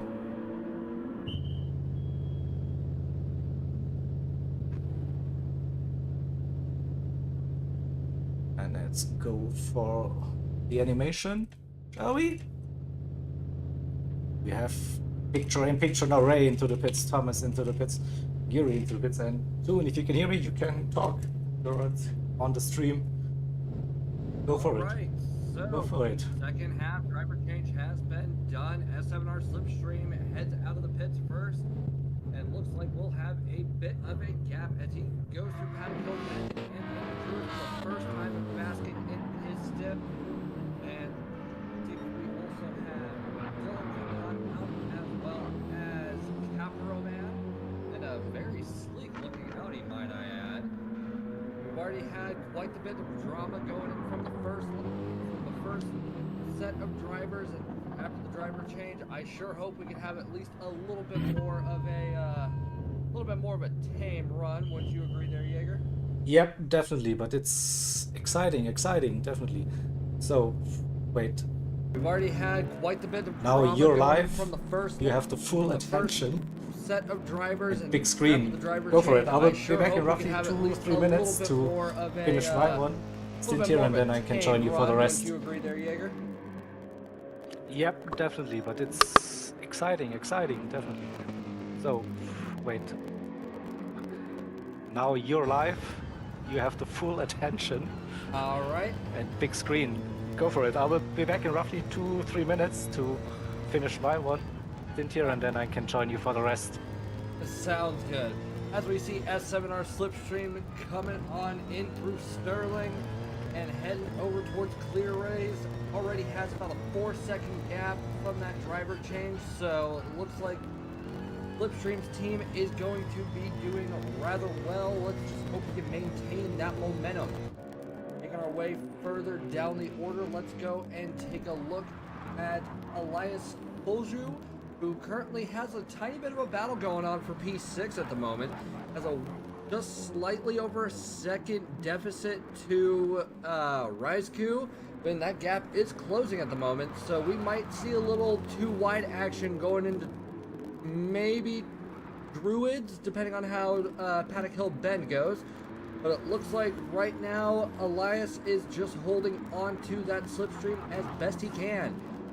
Making way down Paddock Hill Bend, getting a little bit of a tail wiggle, but maintaining everything in nice and neat fashion. Into Druids, holding a tight line, very well done. Making our way through to Timur, who also has somebody rather close in tow, Schecter, and got, it looks like a little bit of breathing room, not within slipstream range, but never know. Cycling further through the order, check in on Ride This Life Speed, coming in through Druids as well. Ooh, we've got something going on here with Stig Xander and Cross behind? Not sure. Either way, coming in through Surtees, holding it nice and neat, always good to see.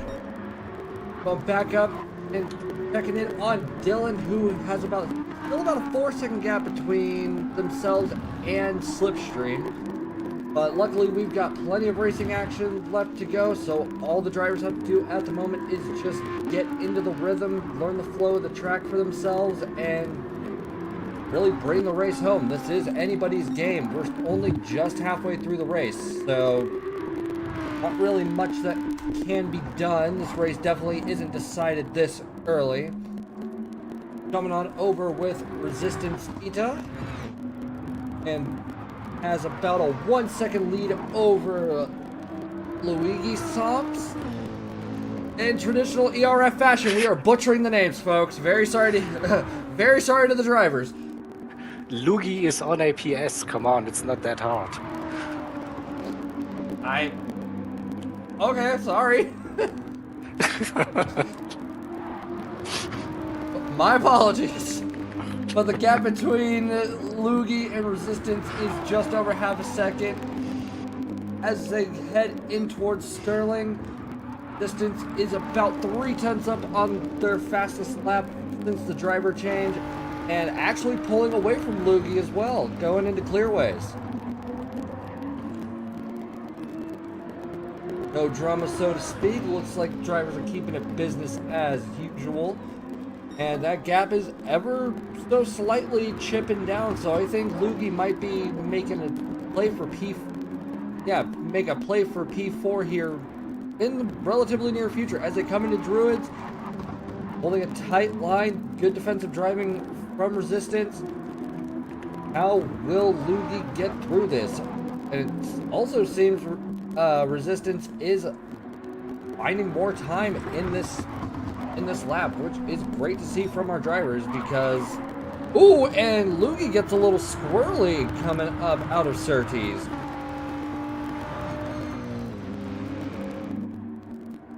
Now, Giga, who is the odds-on favorite for you to bring this home and claim the victory?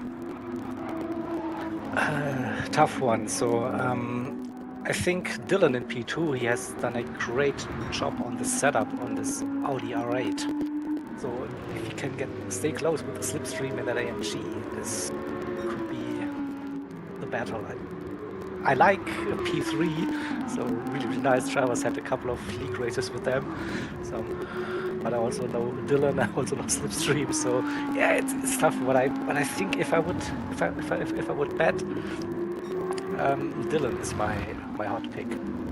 Well, you might have a good hot pick, seeing as how Dylan just went purple in the first time check. We'll have to check in on them in a little bit. Go and see what is going on between Timur and Schecter. Coming into Paddock Hill Bend, gap under a second, so there's definitely going to be opportunities to try and make an overtake at some point in the near future.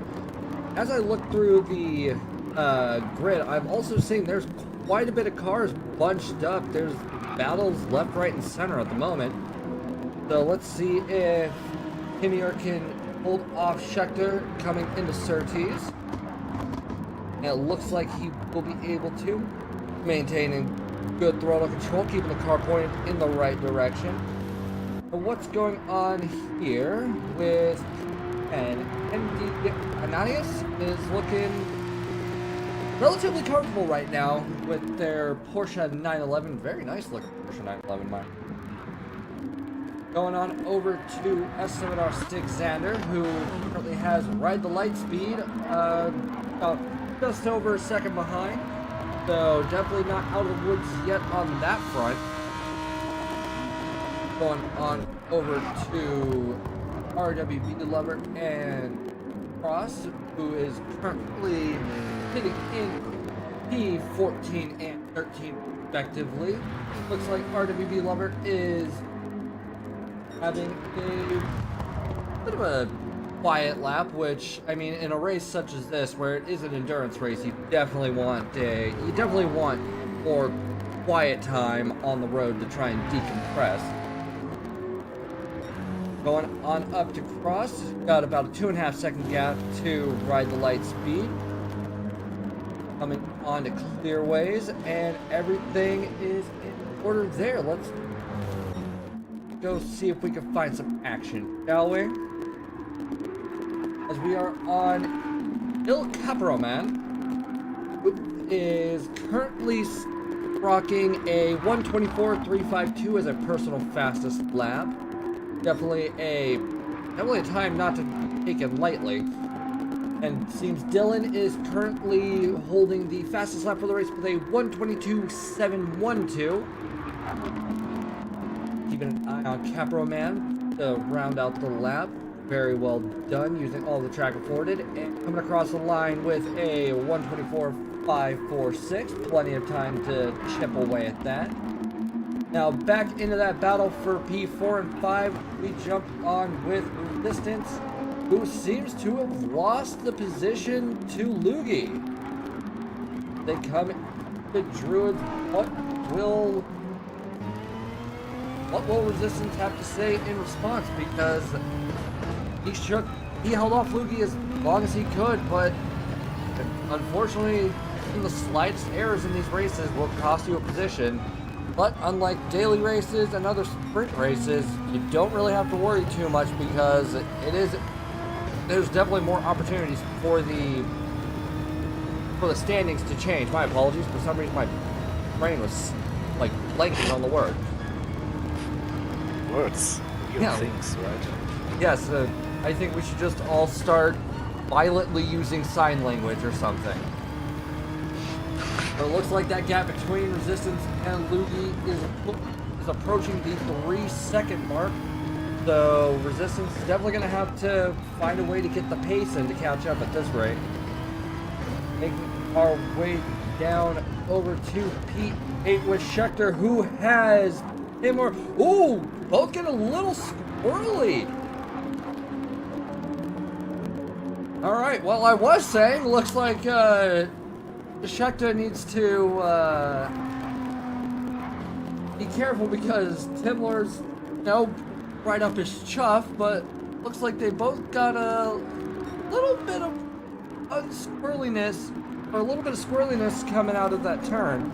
Oh, and Schechter almost drifting it down Paddock Hill. Current gap between Schechter and Timler is just over a 1.5 seconds, and even with the exuberant run down Paddock Hill Bend, Schechter finds a way to go, well, actually to be up on the personal fastest lap. And the current delta for Schechter's fastest lap is just over a 1/10, almost a 1/10.5. Now going from just under 1/4 second gap to over 1.5 seconds. I mean, if I were Schechter, I'd be breathing a slight sigh of relief, and if I were Timler, I'd be feeling a little bit of frustration. What about you, Jäger? Definitely, yeah. Both teams also had a little bit of come together in the first stint, so it's not decided yet, but Tim is definitely one to watch. He showed some great pace during all of the ERF events so far. So don't count them out. Oh no, I never count a driver out, especially in a race of this caliber. It's not over till you cross the line with the checkered flag.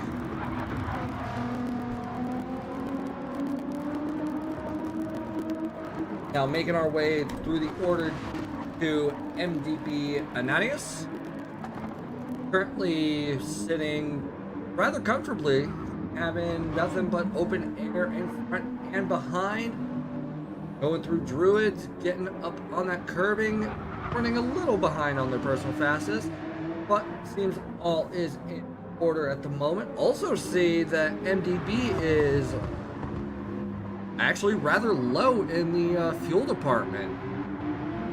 That's going to be a little dicey towards the later half of this race. I'm jumping back on board with Dylan, who is coming down Paddock Hill Bend for the 11th time of asking. Seems like Slipstream is still just maintaining a solid gap. And actually, let's go jump on board with our current race lead.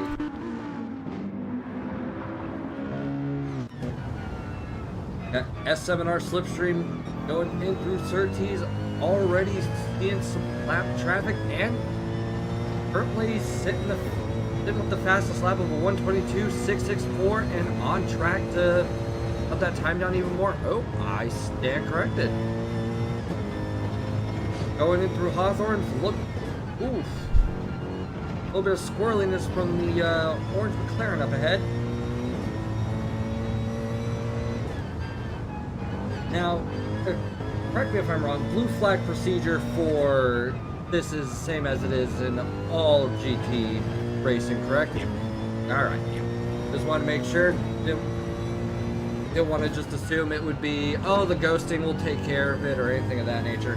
Nope. I mean, this is like one of the ERF trademarks to be like close to IRL motorsports with the settings that the game can offer. Ghosting is definitely another thing we have enabled, and then yeah, blue flags as they should be. So it's no multi-class, so we are just prepared to let the leaders through safe way.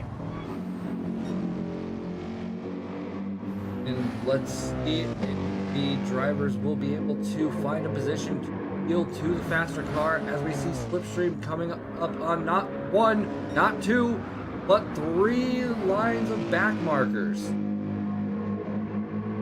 This is definitely a dodgy position to try and yield to the faster car, so... Oh, now... The stewards are also actively watching. Am I correct in assuming that? We don't have live stewarding, but we have post-event stewarding, so there are incident reports available to all teams. They can submit them, and then we have a post-event stewarding.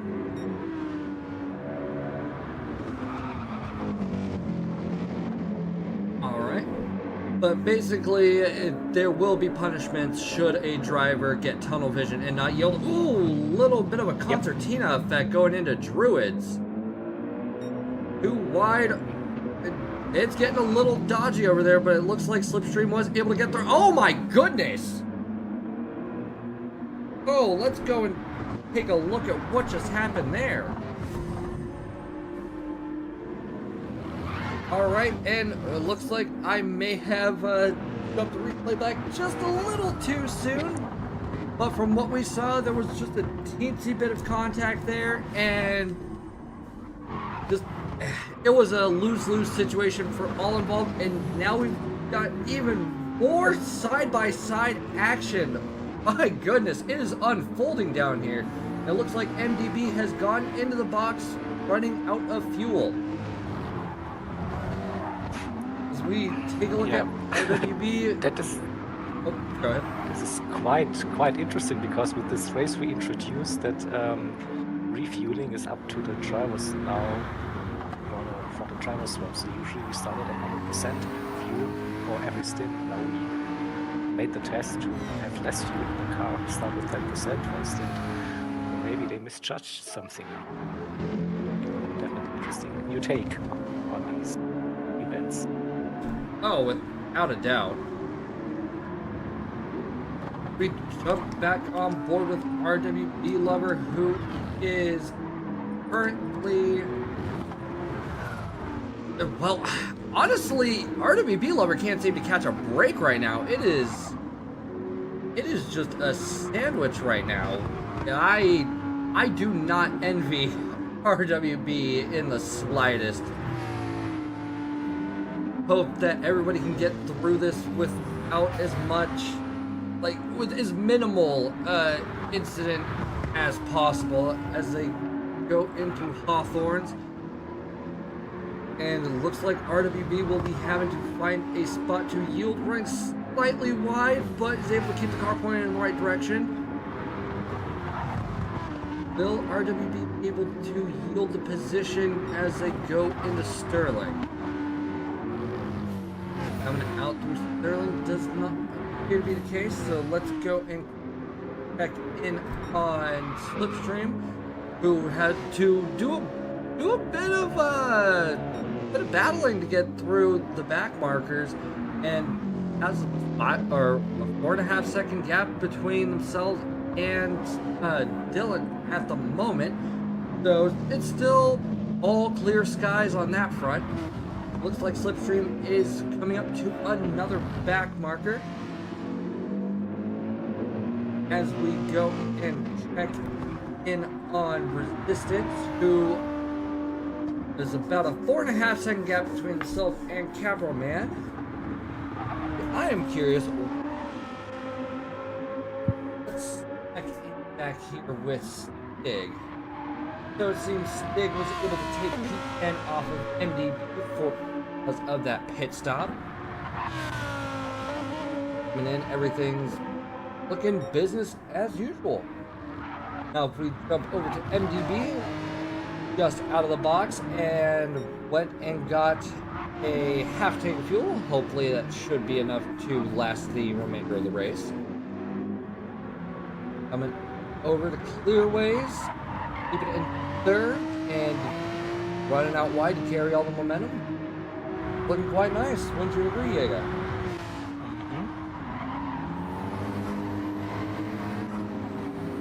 Also interesting to see that Slipstream and Dylan basically lapping the same pace, so not much happening between those two. And yeah, with the lap traffic, you know, maybe this could be a deciding factor for this one. Doesn't look like they're. Yeah. It might well be. Ooh, and RWB picking up a little bit of dirt and getting rather squirrely coming out of Graham Hill. Brands Hatch in a nutshell, right? Yeah, they call it the mini Nürburgring, do they not? Mini Green Hell, yeah, something like that, yeah. But so easy to lose the car. Looks like RWB was able to unlap themselves for a moment, and as they leave Hawthorne's and head in towards Dingle Dell, running a little bit wide. I think the exuberance might come back to bite them if they're not careful. Wouldn't you agree? Definitely. And also, Stream Chat just said MDB saw 50 laps in the pits, but forgot that it was based on one slow out lap and underfield. Oh. It happens to the best of us. Exactly, yeah. Oh, and it would appear we have a yellow up ahead. Let's see. Let's go and take a look at Loogie and see if we can get a look at what may have happened.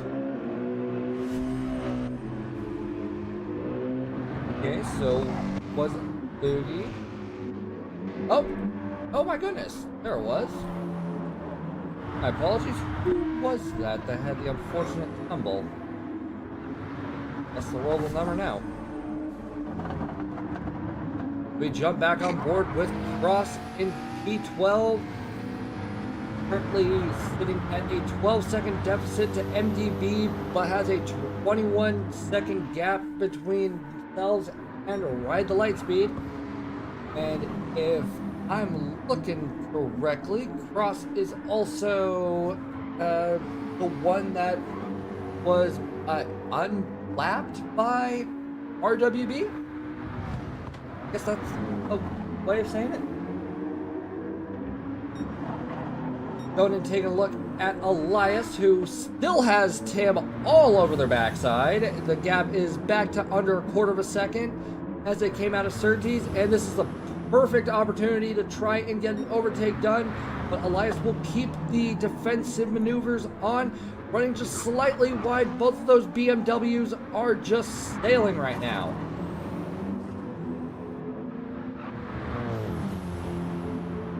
My, this is going to be interesting to see how it shakes up. Let's follow this action for just a couple moments. As they go into Sterling, it looks like Tim is trying to find the right opportunity, putting that pressure on Elias. And Elias is looking a little low. Ooh! That may have been netcode. I'm not 100% sure, but they are now too wide coming onto the start-finish straight.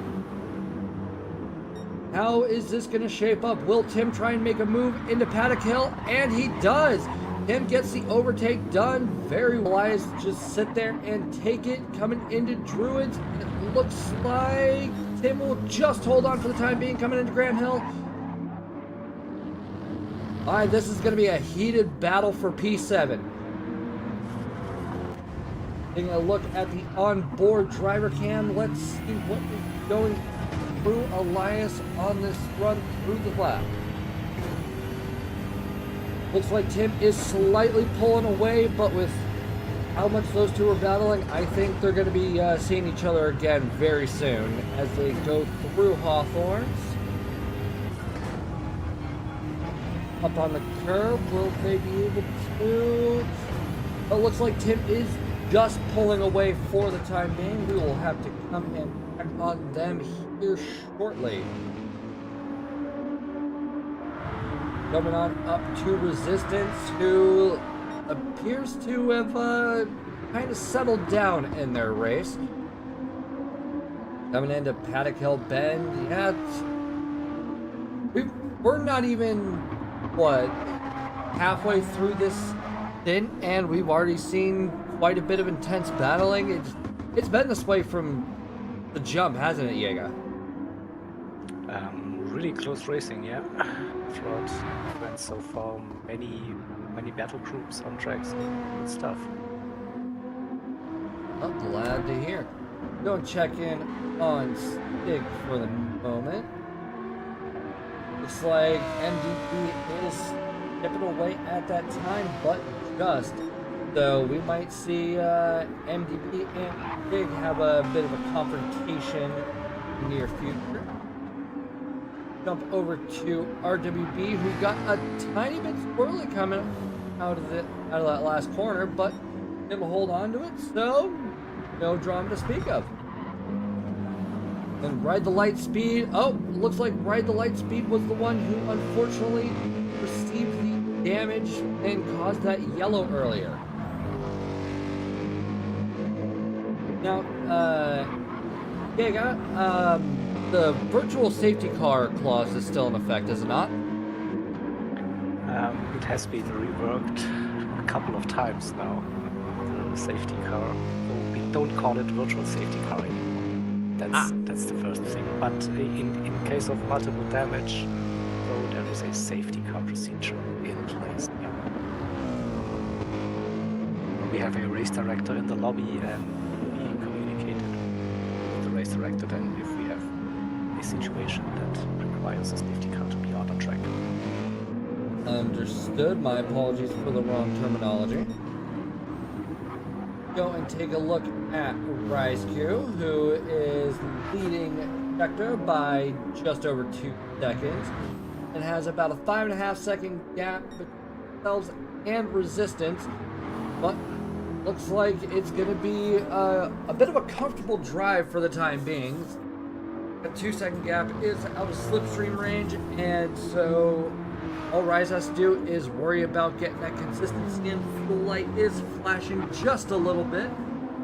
Good to see we've got quite a bit of different strategy in terms of fuel, although I believe everybody is using the same tires, are they not? Yeah, today for this event is racing soft is mandatory.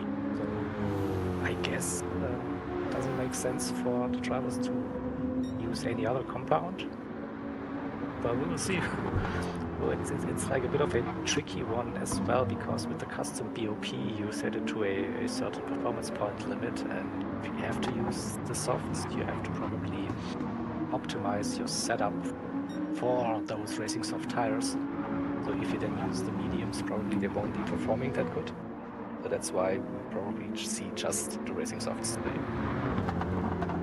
Alright.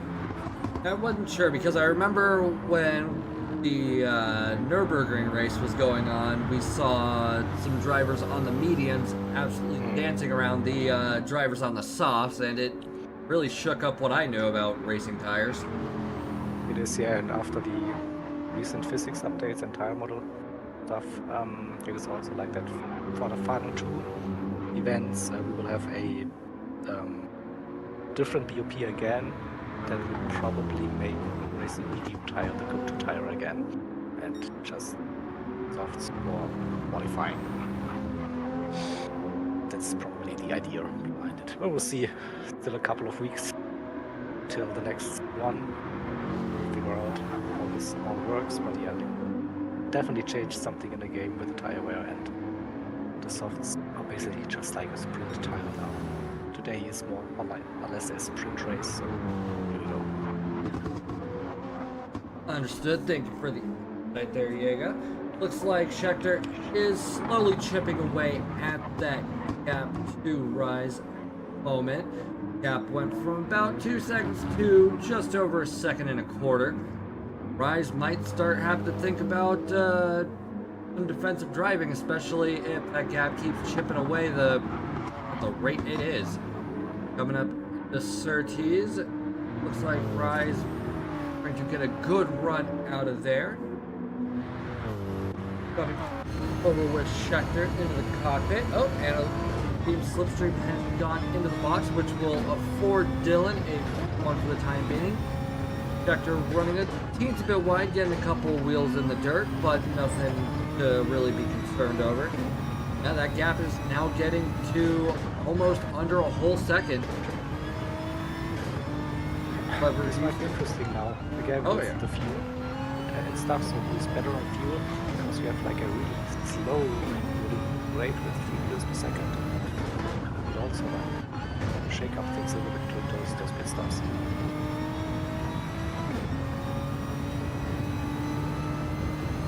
Could not be wrong, El. Lugi will fall into P6. Looks like this is Schechter's race to win at the moment, proverbially, of course. And will we see Scheckter be able to get P4? That gap's still dropping down. Out of Graham Hill. Like Rise is able to pull away just a little bit. We might be in for a bit of a long game of cat and mouse between these two. Great run at the Surtees. The downhill portion, awful. And yeah, it looks like Rise had a pretty good run and will be able to just slightly pull away. I wonder where Scheckter is the time right now to ride. Through that little section right there. Should be suited towards that this one. More downforce. The downforce. You also said with the custom BOP, and there are, and they both go into the box. Now let's see if, yep, that will propel Lugi back up into P4, and looks like Resistance is coming out of the box. So, looks like Lugi might be able to go and get a P3 as well if all goes according to plan. Getting right up on the bumper to Graham Hill, and looks like Resistance is able to hold on, but just. Now Loogie does have the warmer tires, so there is a grip advantage at the moment. Coming up through Surtees, and yeah, Resistance is holding on for dear life to P3, and it's excellent defensive driving. Oh, agreed. I'm sorry, I'm just keeping a close look on Resistance and Loogie, and the less, the longer Resistance is able to hold on to P3, it also means the more likely Resistance is able to pull away once those tires are fully up to temperature. Resistance coming onto clearways, and will Loogie be able to get a good enough run into Paddock Hill to take a P3? Moment into the braking zone, and looks like Resistance will keep that door slammed shut. Going into Druids, looked like Loogie may have seen a bit of a gap, but decided against it. Moving our way up the grid, let's go check on Dylan, who is currently 23 seconds ahead of Slipstream. And looks like Dylan will also be going into the box, and actually just ran out of fuel going into the pits. Perfect timing. Which will possibly afford Slipstream one once again. Like Slipstream is sitting at about a third of a tank, and a fresh cut of sauce. Oh, sorry, Yaga. Yes, so it was roughly 5 seconds between minutes right after the pit stop. It's the overcut on the cut. Well, with this being a longer race, what qualifies as an overcut? 2 or 3 laps, I think it was like talking about overcuts here. Okay. Looks like Dylan will come out just over 3 seconds. Never mind, just under 3 seconds behind Slipstream. Overcut. Not too shabby, and better tires towards the end of the stint. Here we go. Dylan, my hot pick, come on! We'll have to see how that goes, because Dylan will also have to contend with some lap traffic as well. These two might be able to get their bearings and everything, but they've also got to be mindful that, well, they've got back markers to contend with. If it was just a one-on-one shootout, this might be a different story. Dylan come into Sterling. Yep, and there's lap traffic right ahead of Dylan and Pete. So if Dylan doesn't really, well, if Dylan can't find a good way around that back marker in a timely fashion, then Slipstream would have a better opportunity to pull away. Went through Paddock Hill in that Audi, and the Elliott Audi. Just noticed that. Looks like the gap between Dylan and Slipstream has increased to the over 3 minute mark, or 3 second mark. Wow, my English is failing right now, and it's my first language. Oh my goodness. Jump on board with Resistance, who is still fighting Loogie off. That was a weird way to say that. Gap between Resistance and Loogie is just over half a second, almost pushing 3/4, so they're well within Slipstream range, so this battle's definitely nowhere close to done. And Resistance actually goes up on the overall fastest lap by 100th of a second so far. Will Resistance be able to hold onto it though? Nope, but is able to shed time on their personal fastest lap. It looks like Loogie is definitely doing everything they can to try and get that P3 off of Resistance's hands. Making our way over to P5 with El Caproman.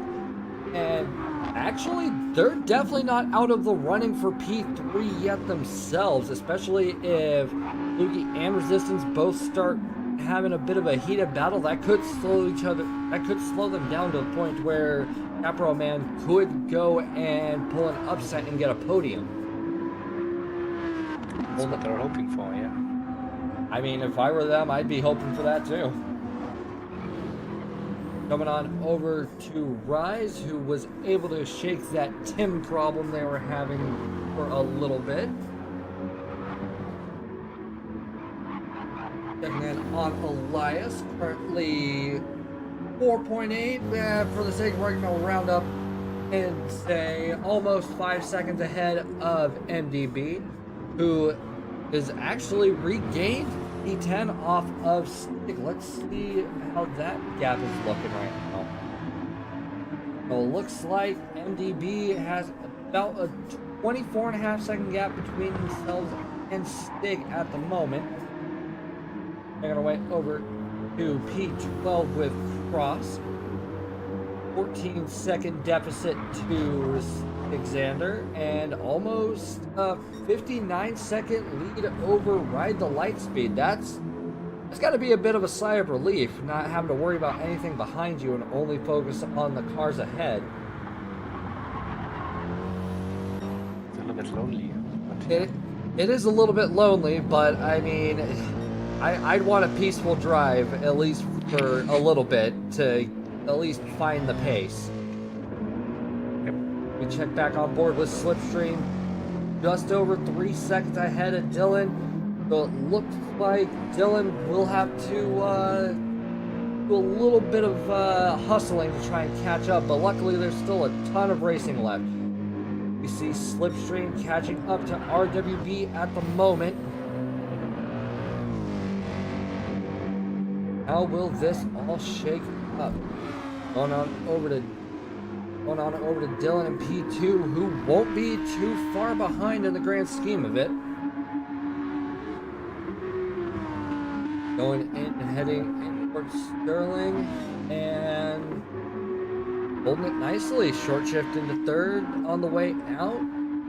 Pretty much standard practice for what I've seen Dylan so far. You said like it's still plenty of racing left. On the other hand, the times or laps are running out for those who are catching like 16 laps. That's not too much. I feel like a couple of minutes, yeah, but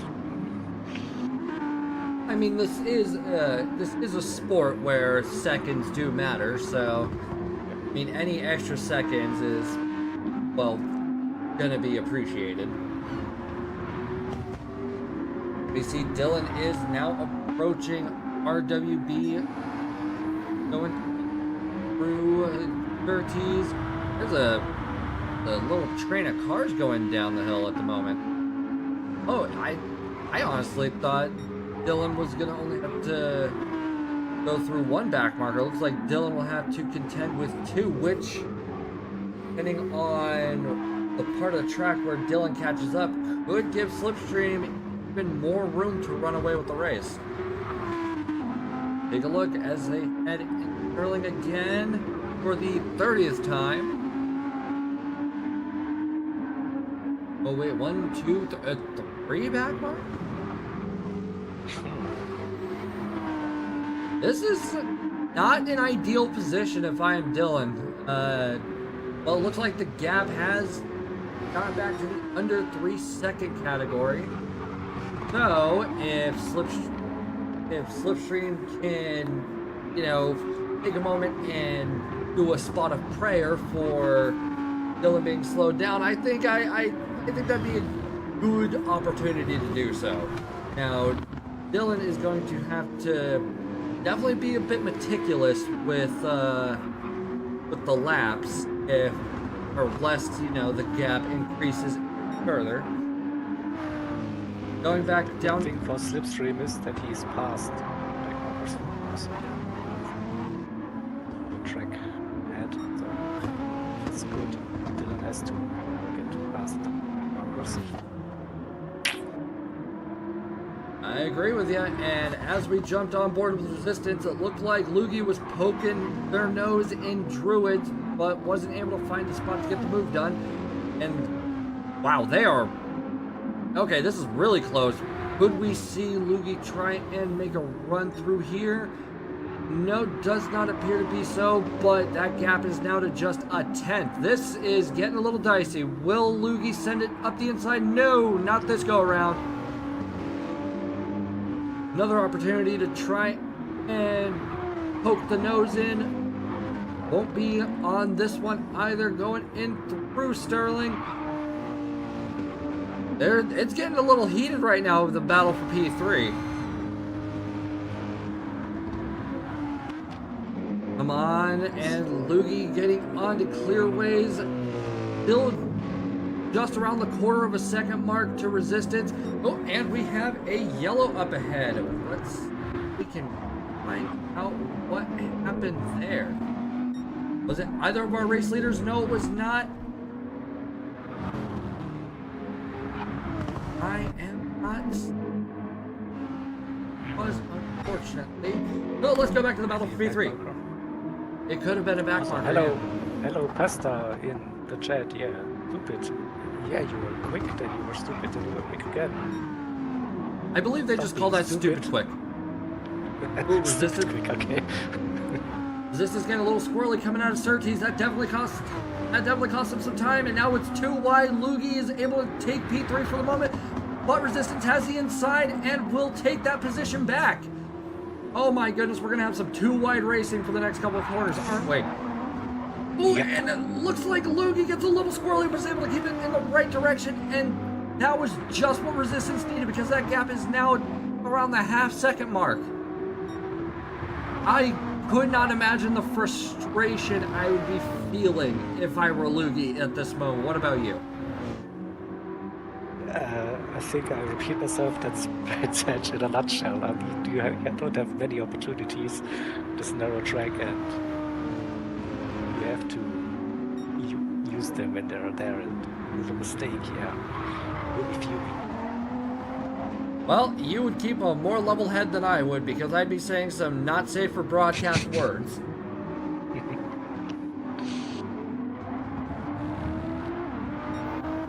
Making our way up. Looks like Dylan has found a way to shake the back markers. So it's just clear road ahead towards Slipstream, and that gap is now plummeting. And this only being lap 33, we are approaching the about, I don't know, I'd say we're getting close to the home stretch. Definitely. Yeah. So as we are approaching the home stretch, oh my goodness, that gap to P1 is dropping like a missile right now. You see Dylan here with the fastest lap. Yep, Dylan with the fastest lap of a 1:22.079. I think Dylan has a 1:21 in him. That's a bold call. I mean, look how close it is. Yeah, sure. Sure. I mean, it's only a couple hundredths of a second, so just a couple minute changes to the lap, and there's a 21. This could have been the perfect lap already. We don't know, but yeah, I get you. If you're that close, I was the same like during the qualifying session, where I think his teammate Ray was also like on a 22.1 or something like that, or 0. I don't know, but really close. I was like, is it 21 possible? Come on, yes, sir. I got that hope here. Well, let's go and take a look at Slipstream's lap time so far. Consistent 23s, 22s. And looking at Dylan's laps, it looks like Dylan might be able to take P1 just on pace. But only time will tell. This is going to be the determining factor. And the challenge to find a spot where you can perform an overtake.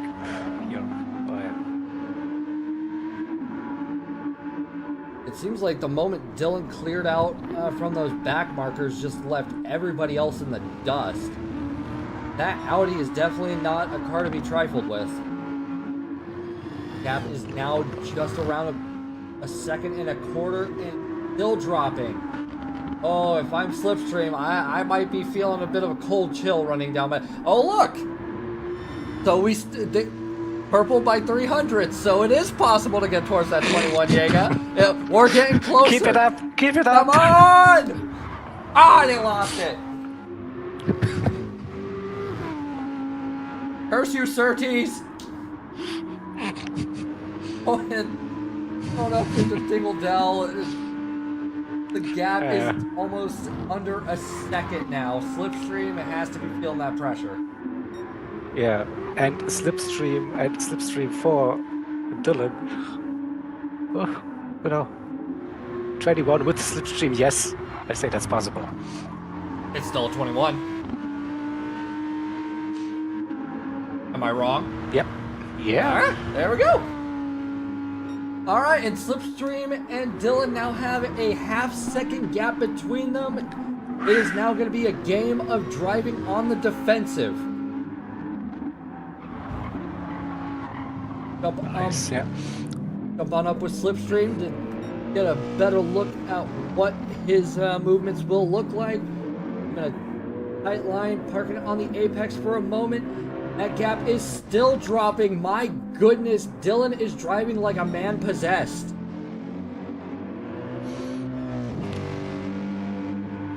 Yeah, I also heard from the drivers first stint that the wind was quite a big factor today. I also see it on like your weird units, but yeah, it's still a strong wind here.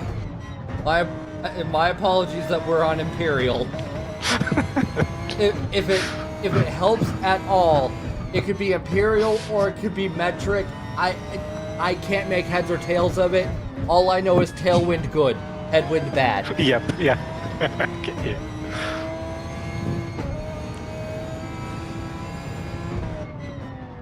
That gap is now just to a quarter of a second. Dylan is definitely going to be doing everything in his power to try and take that lead from Slipstream. Coming into Paddock Hill, will there be an opportunity? No, it does not appear to be so. Let's take a look in Druids. Will there be an attempt? Nope. Slipstream keeping that door firmly shut. Both slowing each other down just a little bit. It would be nice to see a 21 this race, but if not, I totally understand. Going in through Surtees, and nope. Slipstream is keeping that door firmly shut as best as possible. So if you're Dylan, how are you gonna find the right time to overtake with Slipstream just keeping that door firmly shut? That is the $1 million question. Yeah, exactly. So what to do now? You see like 8 laps to go or 8.5 laps to go. You have to do it at some point, but where? Oh, that run out of Sterling might have been the prayer he needed. And Dylan will take P1. They are now 2 wide into clearways. Will Slipstream be able to bounce back and hold on to position? My goodness, they are seriously door to door right now. And making their way into Paddock Hill. Will Slipstream be able to shoot up the inside? No, it does not appear to be. Oh, actually, I stand corrected. There might be an opportunity. No. Slipstream will fall back in and send it into Druids, possibly. No, Dylan is now giving Slipstream a taste of his own medicine. As they exit Graham Hill, what is Slipstream gonna do? Because we've only got 7 laps left now. It's approaching make or break time. Dylan's That's what we're here for. Come on, keep it up. Okay, while those two sorted out, let's take a look at Resistance and Loogie, who are still in a heated battle. They've been in a battle for almost the entirety of this race. And it looks like Resistance is still doing everything in his power to hold Loogie off. Loogie getting a little bit squirrely. Let's see what all of the exuberance has done to Loogie's tires. Okay, so nothing really to worry about. It does appear to be Loogie has a bit of a fuel advantage at the moment. And now back to this. And Dylan has managed to turn that gap into a 1 second lead. So if Dylan can just keep the consistency up, Dylan might be able to comfortably finish this race in P1. But Slipstream is definitely not going to go down without a fight. Cycling on over to Raz and Tim. And looks like we might have another potential position change. Tim come in just under half a second behind Rise. Oh, that gap is now getting the quarter second territory. One good run out of here might dictate it. And yep, looks like Tim was able to get a really good run, but coming on to clear race. Oh, little, I can't make heads or tails of what that was, but looks like no damage, so no harm, no foul. Let's keep racing. Rise is gonna have to really keep that door shut, lest, they fall into P8. Is Tim gonna try and send it up in Druids? And it would not appear to be so. It looks like Tim is definitely playing the long game in every sense of the word, just waiting for the right moment, waiting for a slip up from Rise, and really does not appear to be in any rush to gain any positioning, which I'm definitely okay with that. Rise doing a quick shimmy on over. So we will have to take a look at... Actually, no. I want to see what's going on here first. Yep, it looks like Tim is just patiently waiting for something to go awry with Rise. Making our way back up to the race leader in Dylan, who has managed a 2-second gap between himself and Slipstream for the time being. And Tire advantage, or what's... suddenly? I couldn't tell you. It doesn't appear to be any massive tire advantage. I know Dylan does have a fuel advantage though, because Slipstream's fuel light is on, but then again, I guess it's all a matter of perspective, because the less fuel, the lighter the car, which would mean it's faster, so I can't make heads or tails of it. Yeah, maybe Slipstream has to look after the fuel a little bit to get to the end. Cannot fight, cannot be that aggressive anymore. And yeah, but Dylan is just flying. Just a couple of minutes. That's crazy. It doesn't appear to me that Slipstream is doing any fuel saving at the moment. But yeah, I was gonna say, if we could see Jaeger's face, it's probably got a huge grin on it right now, because his odds-on favorite is now pulling away. Checking in on Resistance and Loogie, who have seemed to have found themselves a back marker. So if Resistance can get around this back marker and at just the right moment, it could slow Loogie down enough to where Resistance won't have to worry about, battling for the last podium spot for the last 4 laps of this race. Making our way over to Rise, who is still holding on to P7 for the time being. And looks like also running a little low on fuel.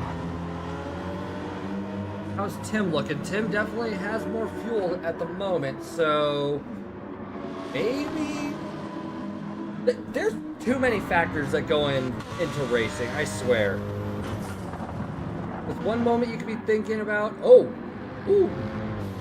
well done on the back marker to quickly yield at the earliest convenience. And it looks like, yeah, Tim is definitely not done with Rise in any way, shape, form, or fashion. They have been at it absolutely non-stop. The same could be said with Resistance and Loogie, Slipstream and Dylan,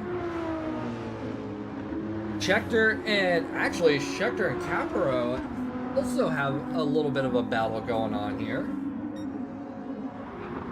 Yeah, this entire race has just been mini battles all over the place, and it's honestly hard to keep up with all of it.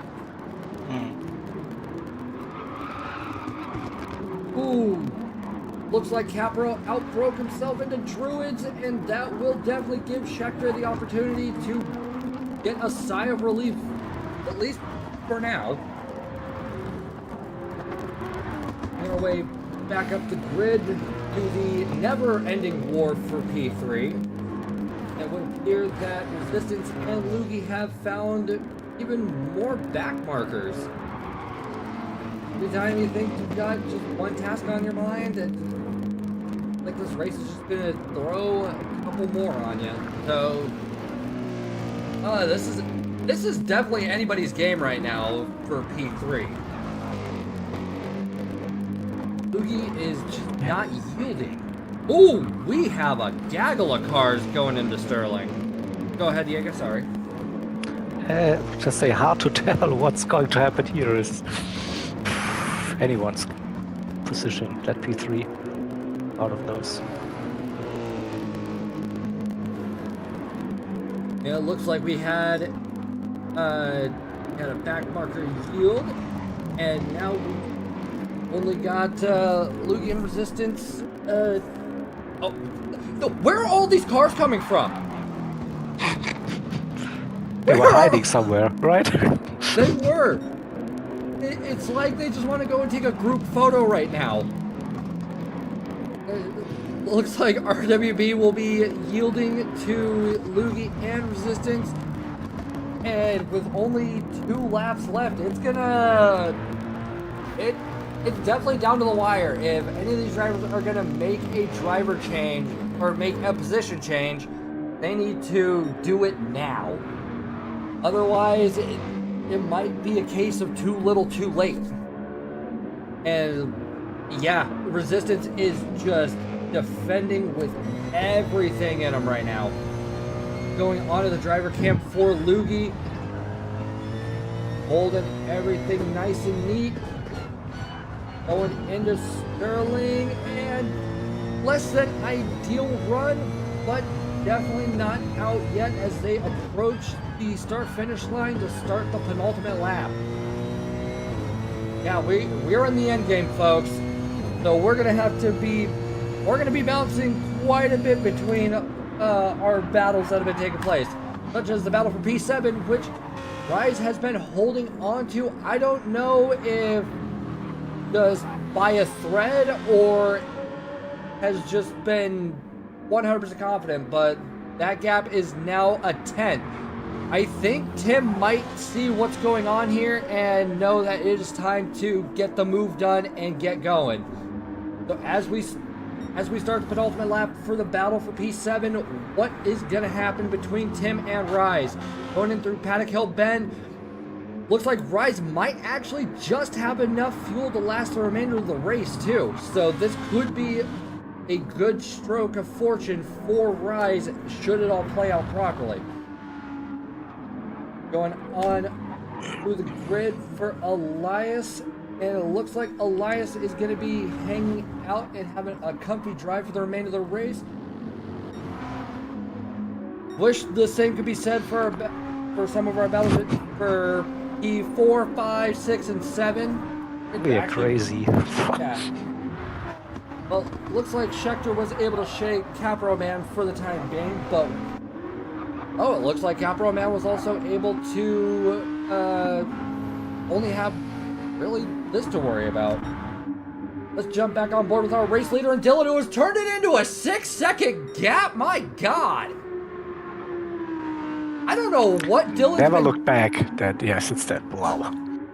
I don't know what Dylan did, but that is an insane gap. We only were checking out the other cars for a couple minutes, and Dylan is just running away with this race now.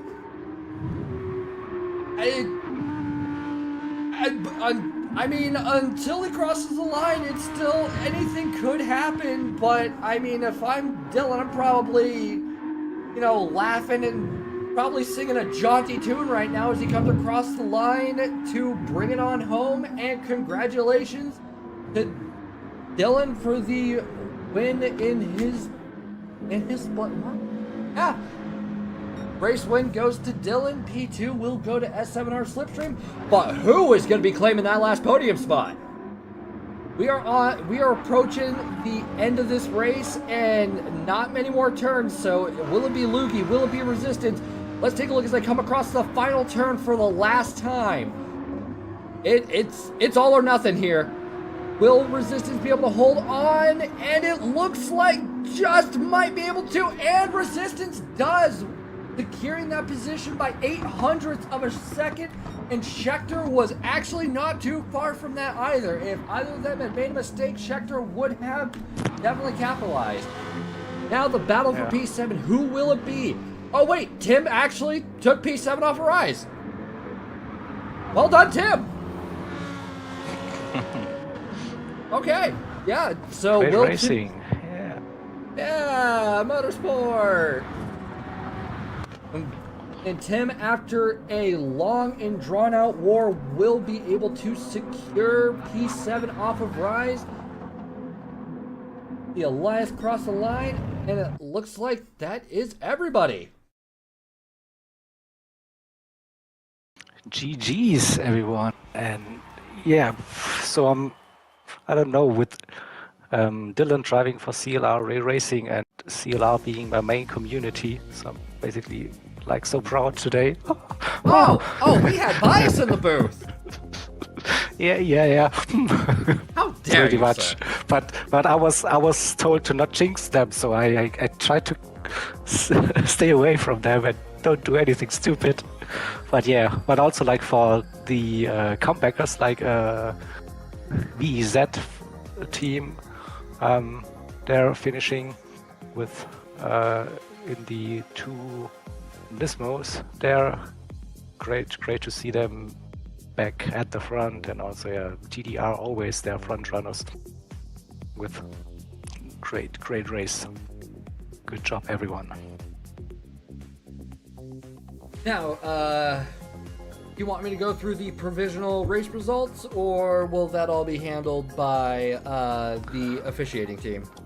No, if you can bring it up, that would be awesome. Because we have this nice little All right. results thing there in the lobby, so we can put that on. Let's take a look at the provisional results, shall we? So, taking P1 will be Dylan, who also had the fastest lap of a 1:22.079. I know Dylan had a 1:21 in him somewhere. Coming in P2 will be S7R Slipstream, who held on to the race for P1 for as long as humanly possible. Then making their way into P3, just, mind you, will be Resistance, who had honestly an intense battle that entire race with Loogie for positioning, followed by Schechter, who was definitely waiting for the right opportunity to pounce, but unfortunately the opportunity never came through, followed by Il Caproman in P6, followed by Tim Lore, who also had quite the war between himself and Rise. Making our way further down the grid will be Elias Kolju, followed by MDB Ananias, rounding out our top 10, followed by Cross24, S7R Stig Xander, RWB Lover, and Ride the Lightspeed, rounding out our finishers for this race. This was an intense one. And I didn't think it would be that down to the wire for so many different positions. But great to see. So otherwise it would be very boring, right? If we didn't have any battles on track. But yeah, over those 2 hours and a bit with that red flag in between. Great racing. Good stuff, everyone. Congratulations. Yes, congratulations indeed to all of our competitors. This was a cracking race. It was, yeah, definitely. Yep. So we are back with... Don't have the red flag. No, that's not true. All right, so you can stop the stream. Thank you for that. And yeah, what a great race we had here at Brands Hatch. 2 hours roughly here with the Grand Prix ERF GT Challenge 2024 round 5, and we will be back with some more action. Wait for it, I have prepared something somewhere. I think I have done this on the ending screen. So here we go for the sneak peek. Next up will be the Fall Suzuka, the start of November, so not too long until that. Suzuka, that time of the year, you might see some insane rain happening. We try to keep it as close as possible to real life weather. It's a very interesting one here for everyone to come. So I hope to see you there in roughly 1 month's time in the ERF.